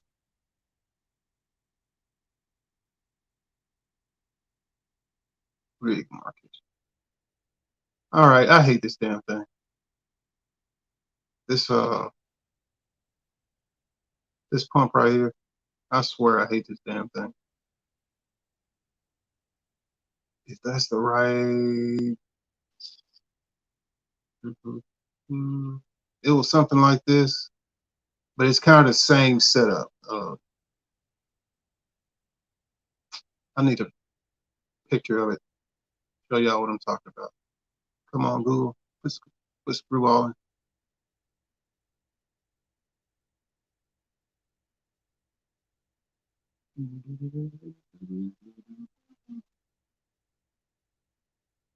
I'm looking for one specifically.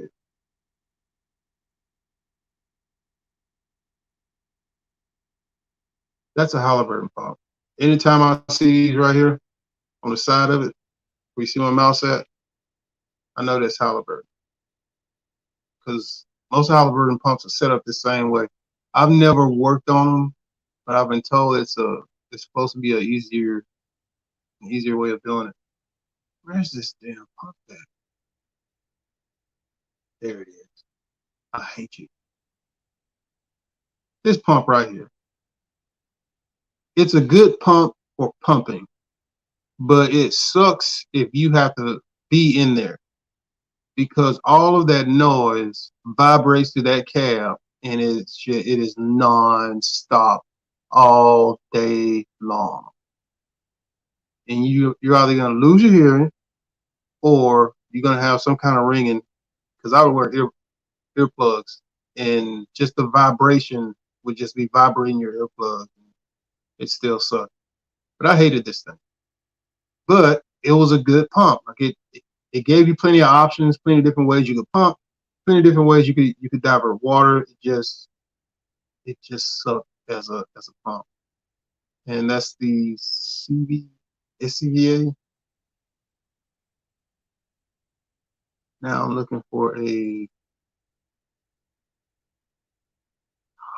It's not what I'm looking for. Looking for a UE.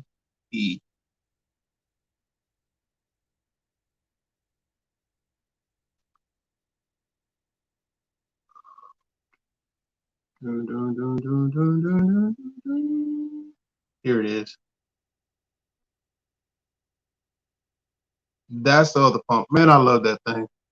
I swear, when it comes to if you're gonna have to run a pump in the oil field and you're gonna be doing coil tubing, this is what you want.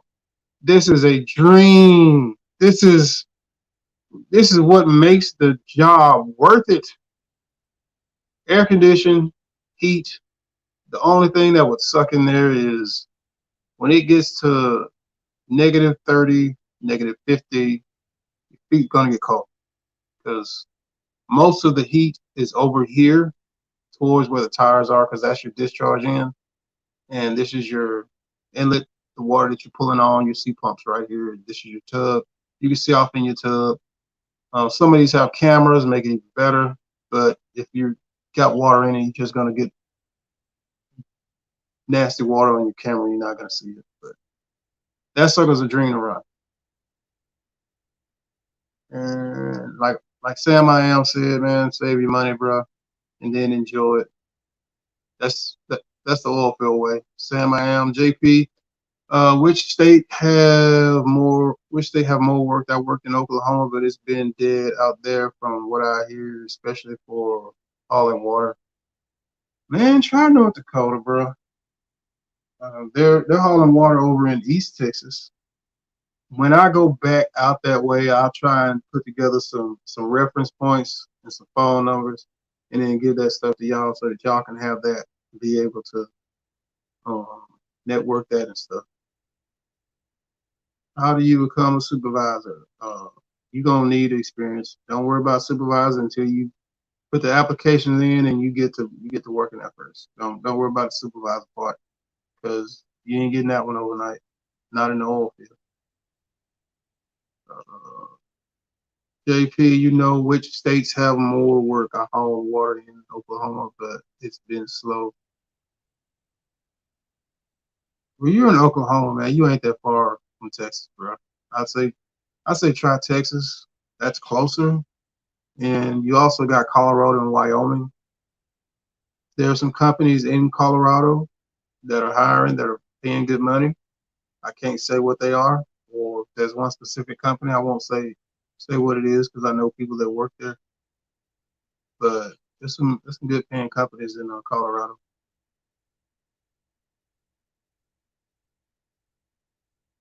Get your crane license in NGO YMAING on. Yeah, get your crane license, man. Oh yeah, I think wireline companies may also help you get your crane license. Can they refund the crane cost if I pay? I don't know how to answer that because would you? That's something you would have to bring up to them. Do these oil field trucking companies offer 401ks and pensions? They do offer 401ks. Purity Oilfield Services, when I worked there, their 401k was 6% match, and you were fully invested after 5 years. You go to Purity, unless something has changed, you're not going to make those 5 years. They're going to find a reason to fire you. I'm just telling you that now. But Purity was a solid company. They kept great mechanics. They took care of their work. All of their equipment were flat nose Peterbilts. They took care of that stuff, and I don't have any complaints about them because they paid me what they said they were going to pay me, and I worked and did my job. I mean, that was it. That's what it was. I don't know if Purity still offers housing.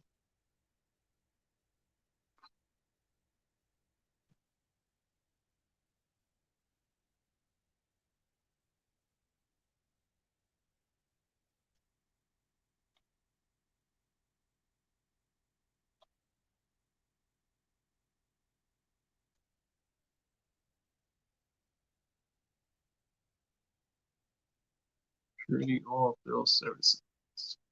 Man, doggone it.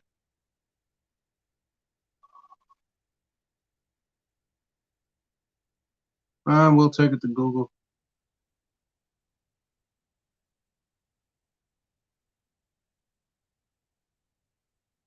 And that's Purity.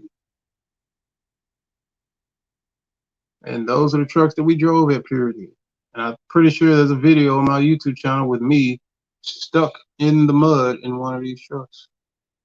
They haul water, they haul flatbed, they do heavy haul.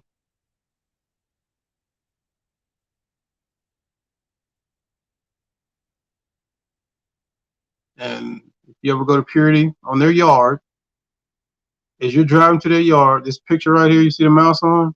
This is going to their yard. This is what their yard looks like. It looks exactly like that. Purity, what does that say?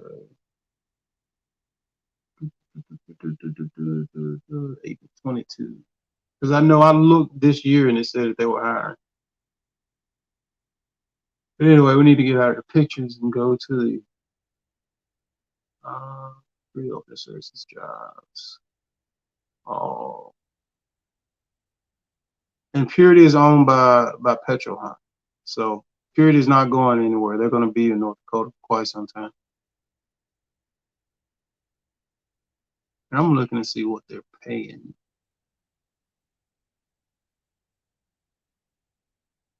I don't want to see it on. How much does Purity Oilfield Services pay? Glassdoor.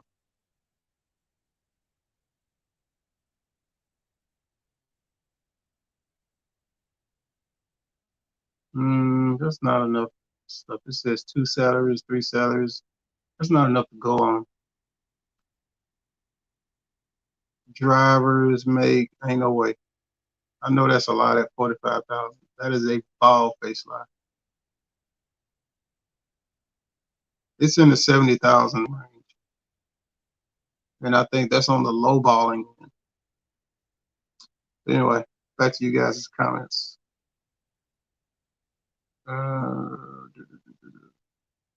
You said, will they refund your crane license? I don't know if they're gonna refund it.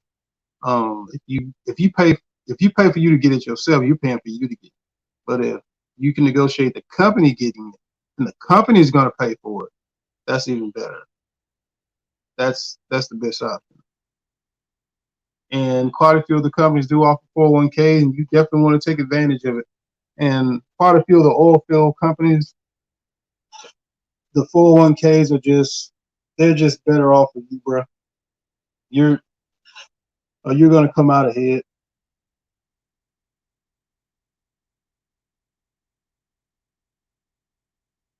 Uh, yeah, you gonna have to change that name to NG, buddy. Yeah. Good thing about it, you can just change the YouTube name.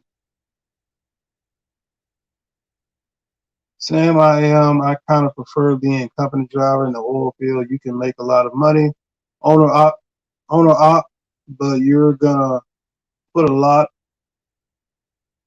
of it back in the truck. You are absolutely right, bro. You're gonna put a lot of that back into that truck.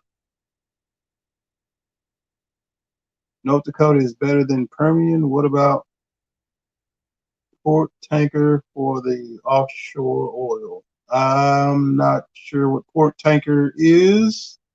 NG, you're gonna have to fill us in on what port tanker is. J Dub, what's up, man? J Dub is in the house.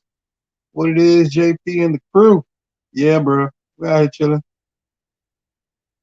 Terrence Carter, I live near Phoenix. Phoenix is Carlsbad, New Mexico. Pretty busy oil field area. I've been as close as Monahans and that next town going west to them. And then you go north of Monahans to, I think that's Kermit, where the pilot and the flying, it's either pilot, flying J, or Loves and pilot is like right there, right across the street from each other.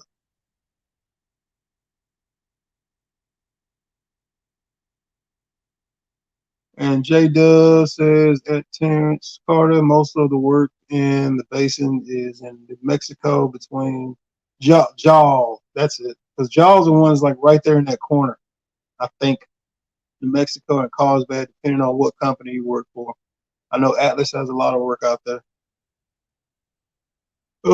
Kyle, Kyle Gear, are you exposed to a lot of investing opportunities related to oil being out there? I'm happy you brought that up, bro. The oil field is where I first began investing into the stock market because I figured out that North Dakota got news at different speeds than Texas did. The best way to put this into words is Texas would begin slowing down, but it will be longer before that would affect North Dakota. So you could see something going on in Texas or hear about something going on in Texas, and then you kind of wait 90 days and you'd see the effects of it hit North Dakota. And by the time that would happen, then you would hear it, in the world, TV, news, internet, and all that kind of stuff. So I was able to do good watching the market and watching what was going on in both frac areas to kind of, okay, this is going on here. They're selling this. They're talking about, I'm picking up more work here. This company's losing work, and there's and they're this company's losing work, and they're saying that they're going to be suspending uh, these amount of planned fracs and drilling locations, and that kind of, okay. So they're suspending stuff. They're not, instead of the 75 wells they were going to do, they're going to do 43. Or one company saying that, but none of the other companies are saying that. Or you're hearing 3 of the major 5 or 6 saying that. That's kind of telling you, okay, somebody's hearing something, and them other companies maybe hadn't caught on to it yet. Because C&J was pretty much done in that way. Neighbors knew what was coming in 2014. C&J didn't. C&J had already signed the paperwork. The money was going through, and the market fell off. Neighbors did some insider trading on that one. Neighbors knew what was coming. They really did. C&J had no clue what they were getting themselves into. And I remember, and I always will remember this for the rest of my life.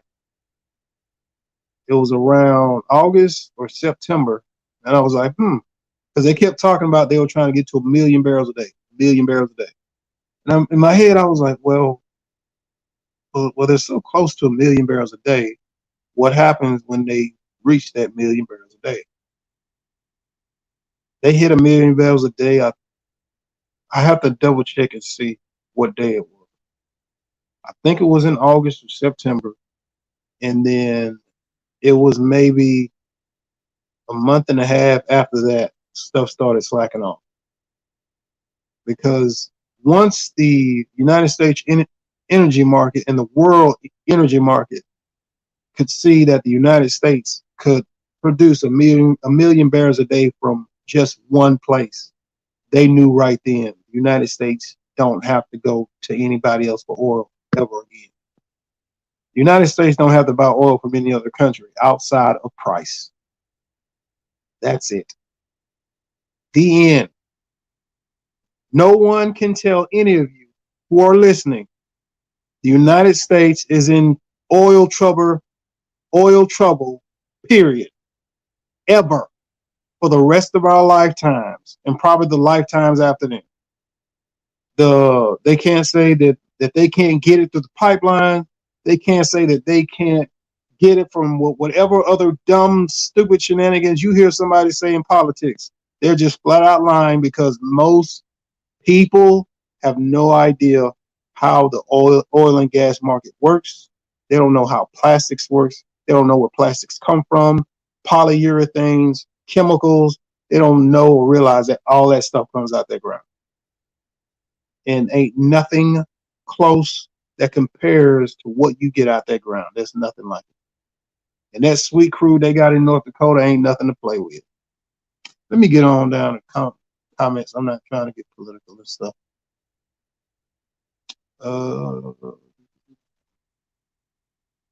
Kyle Laguerre, are you exposed to a lot of investing opportunities related to the oil being out there? Yeah, you are.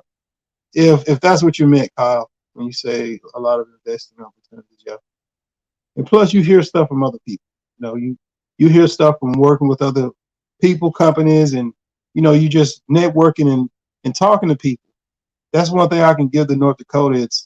It's a great networking place. You'll learn. Like, I didn't know what a pumper was. I didn't know what a lease operator was, or what they do, and stuff like that. And there are jobs out there for women. There are jobs in the oil field for women. It's not just dude work. Kyle Laguerre, I'm in CDL training right now with YRC, but I have intentions of going to the oil field. Should I work with YRC for a few months, then try to go or start looking to make the move soon as I retrieve a CDL? Are they going to charge you for your you getting your CDL with them? If they are, it's up to you. Quite a few people kind of skip out on that, but I ain't getting into that. It's up to you, bro. We are coming in the winter, homie. So just make sure you're ready for it. I hope North Dakota has a light winter this year.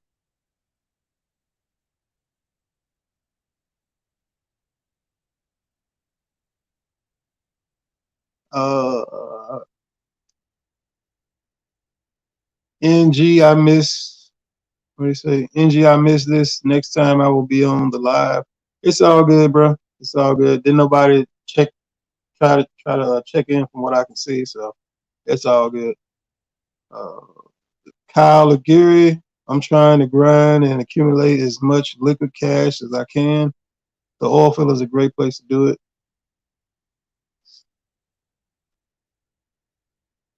East Texas.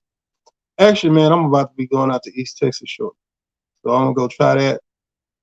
See how that's gonna. See what that's gonna be. What constellation Pegasus? Why should I go into the oil field if cuts and layoffs happen often? Whoa, whoa, whoa, whoa, whoa. Constellation Pegasus. What do you mean by happen often? East Texas is a good place to go. Yep. East Texas, West Texas. It's just like right now. There's about to be nothing going on. We kind of knew that when we had the administration changeover from Trump to Biden. We knew it was going to slow down. COVID, that's a different ball game. But we knew stuff was going to slow down when Biden got in. It's just a matter of how it slowed down, the way it slowed down, and then what COVID did to pretty much just kill everything. Planes flying, everything. So that was a different kind of a slowdown. That was a non-registrable anomaly, pretty much. But why should I go into the oil field if cuts and layoffs happen often? The question is, Constellation Pegasus, what are you looking to accomplish in the oil field or the trucking industry? Because with your CDL, you can go wherever you want to go. You can accomplish and get wherever you're trying to get to. Constellation Pegasus, is your YouTube channel name have $1.09 and $1.99, $9.99 in? Because it looks like it on here. But and if it doesn't, and you're contributing $9.99, awesome. Click a little star right there. I don't know what that does, but and the oil field is good, man. It's knowing what you're doing in the oil field, because it can slow down and it can pick back up. All you can do is just go take a vacation or go do something different. And I can tell you from firsthand experience, there are quite a few people that they work in the oil field for 5, maybe 10 years, and then like they're out, man. They're doing something different. They're working somewhere or start a business. So it's up to you. But if your thumbnail from your YouTube channel is legit and you're an astronaut, I don't think you're going to the oil field anyway, unless they find some oil on the moon or something.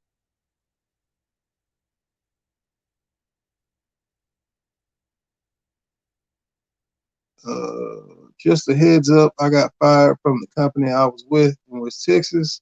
Me and the safety man got into it. Yeah, you got to stay away from the safety people. J-Dub. Well, what the safety people say is what goes.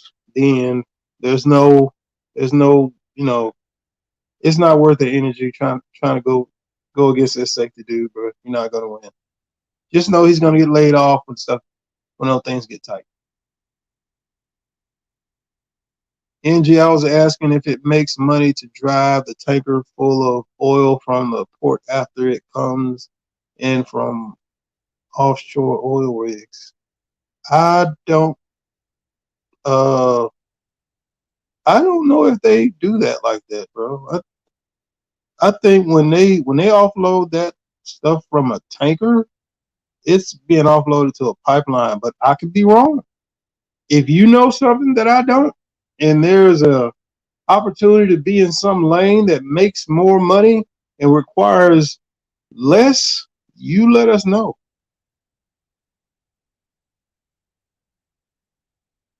And NG says, but they just made the added provision for the opening of more oil drilling.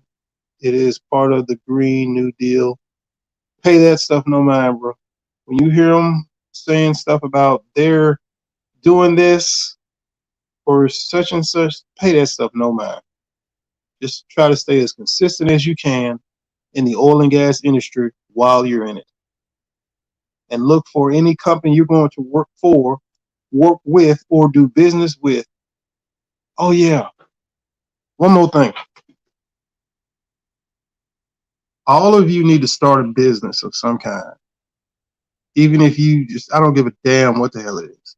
Start a business and have wherever you work at now, whatever your income is, go into that business and you start filing taxes in the name of that business.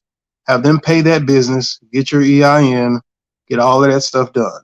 Don't have anybody paying you anymore. You don't want that. You want all of those tax benefits and stuff that you get to write off from being a company.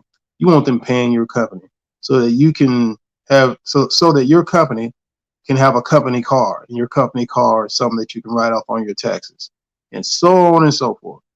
So even if you don't want to start a company, J-Dub, start a company called J-Dub Incorporated, J-Dub something, blah, blah, blah. NG, start a company called NG Tech or something. Constellation Pegasus. Your company's name is going to be Pegasus 2000 or something. Kyle Laguerre, start a company, get your EIN. Even if you're working a W-2, go to them and say, hey, this, instead of you paying me, you fill out that form, and they're going to be paying your business. Even if you're only doing it half and half, they're paying your business 20% of what you make a year. Have it going to that business, and you just maintain it like that business is making money. You guys will start to see what I'm talking about. Even if you don't know what I'm talking about now, you'll start to see it. Terrence Carter, you too. Terrence Carter, man, I hope stuff works out. Keep your head up, man. Don't quit. Accomplish your goals. Do what you got to do and get where y'all got to get to. Sam, I am, man. Thank you for tuning in. Owen Trammell, appreciate you hanging in there, man. Super thumbs up. Please hit that like, subscribe, follow, support, and all the other stuff that you guys have been doing from checking out my videos all this time. And thank y'all for tuning in. Wish I had started this live sooner, but I really couldn't think of too much stuff to talk about. Who else? Money Man. Thank you for tuning in. Appreciate that. Hit that like, subscribe, and like, subscribe, support, all of that stuff. Who else am I missing? After I said Calgary, I said Sam I am, I said NG. NG, please work on that name. Red Top Rich, appreciate that, man. Thank you for tuning in. You guys are awesome. I said Pop Tart Gun Trucking, thank you. Dan Turlecki, appreciate that. Thank you for tuning in. Deacon Wayne, appreciate that. Thank you for tuning in. Courtney Pearsons, appreciate that. Thank you for tuning in. And if you guys got any more questions, get them out now because I'm getting ready to go to sleep. Owen Trammell, I think I gave a shout out to you. Appreciate that. And I think that's everybody, man. Thank you guys. This has been an awesome live. Hopefully y'all got some valuable information. Hopefully there was something or some benefit that everybody was able to get. And once again, thank you for Constellation Pegasus. You are awesome. That's why there's a star there.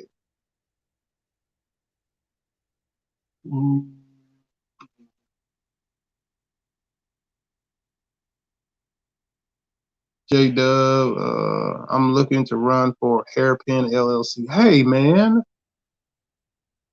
I heard, I think a guy was telling me about them on the radio. He was trying to get me to come work there.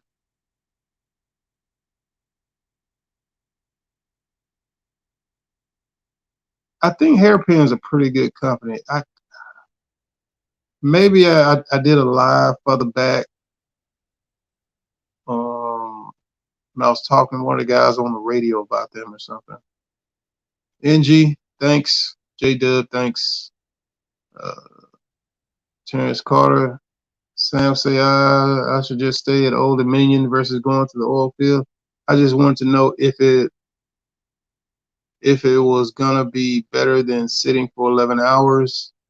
Is Halliburton okay to work for? Yes. Hold on, let me finish Terrence Carter's Constellation Pegasus. Sam, Terrence, here's the thing, bro. The time that you put in at Old Dominion, and Old Dominion's been around, bro, and I don't think Old Dominion has been bought out by anybody. They maintain their same level of consistency. They're obviously running that company good. I'd say try it. I don't know, bro. I don't know. I'm not in your shoes. All I know is for my health and me, that road trucking is a negative for me. I can do it, but it's not for me. Flatbedding would be more for me, but it's still, I'd be in the same situation. The oil field is better because it was light to medium work and probably 10 to 5% driving. And most of the driving was on lease roads, moving the equipment around. Other than that, we drove something back to the yard, out to location, and we were on that one well for 2 or 3 days, swap over to the next well, move everything from that location to the next well. So that's what the oil field was like for me. And Terrence Carter, if you're good, if you put the time in where you're at, and you can leave there on good standing and be able to return with your seniority. If you leave and you want to go try something else to see if that's something that you want to be interested in, awesome. But weigh the pros and cons. You're gonna stop doing what you're doing. You're gonna take on this new venture. Make sure you're financially sound. Make sure you got money paid up for 6 months for you to kind of get your feet wet and see how you feel, how your body feels doing this different kind of work. So keep that stuff in mind, man, because there's a lot of opportunity out here just because you got that CDL. Then you add your experience on top of it. Nobody can stand in your way, man. Constellation Pegasus, is Halliburton okay to work for? Halliburton is an awesome company, and I know someone who is a YouTuber that works there right now, whose name I will not say. And they've been like, "Hey, man, come on over to Halliburton." And I knew what he knows now. I had to learn it from other Halliburton employees that work there.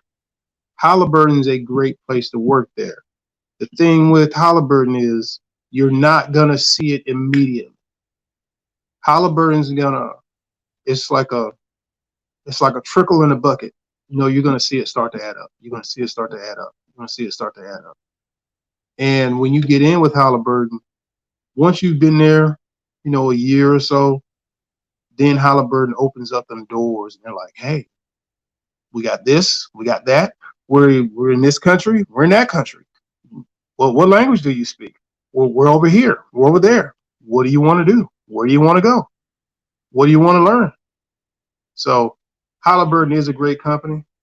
It's just right off the bat, people don't see the money with Halliburton, so they badmouth Halliburton. And Halliburton is a mega company.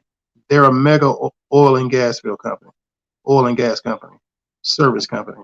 They know what they're doing. And not only that, they got people in positions of power to make sure that Halliburton stays a household name. That Big Red stays Big Red. Just like Schlumberger is Big Blue pretty much. It's those two mega giants. So Halliburton is a great company, and they do quite a variety of things across the board within their company. And feel free, just make sure when you apply Halliburton, you fill out the entire application process. Then after you do that, they're gonna send you like a questionnaire. Make sure you fill that entire questionnaire out and send it back to them.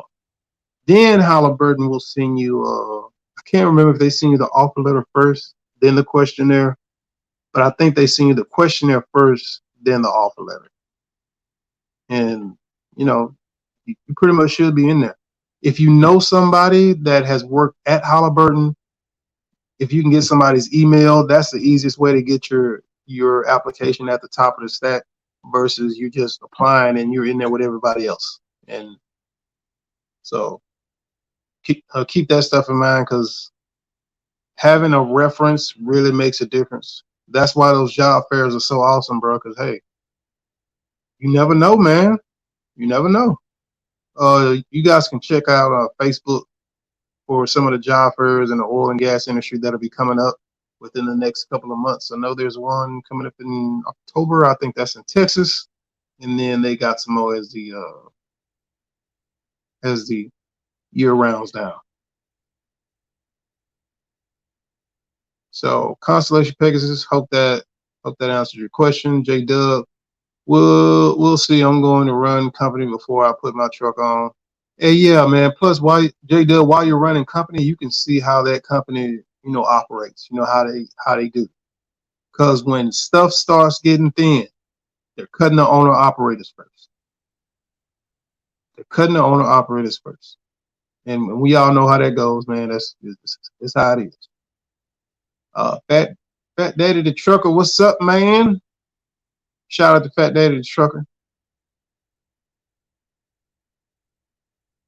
Terrence, if you're looking for companies, try looking in your area. Try to get with the pneumatic company to build some experience. Cement and sand are the same thing in my book. Yeah, pretty much. It's the same thing. Uh, Kyle, Gary, that was some good game you dropped with having the company pay your business. I appreciate that.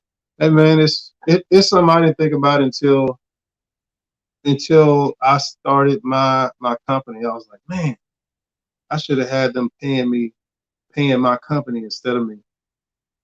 And when you're filling out that new hire paperwork, you can put that that EIN number on there instead of your social security number.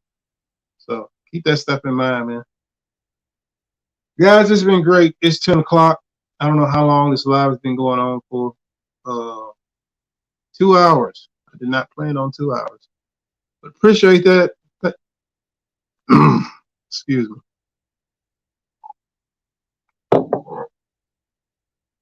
Appreciate that. Thank y'all for tuning in. Holler at y'all next time, man. Until then, man. Peace. Y'all be safe out there.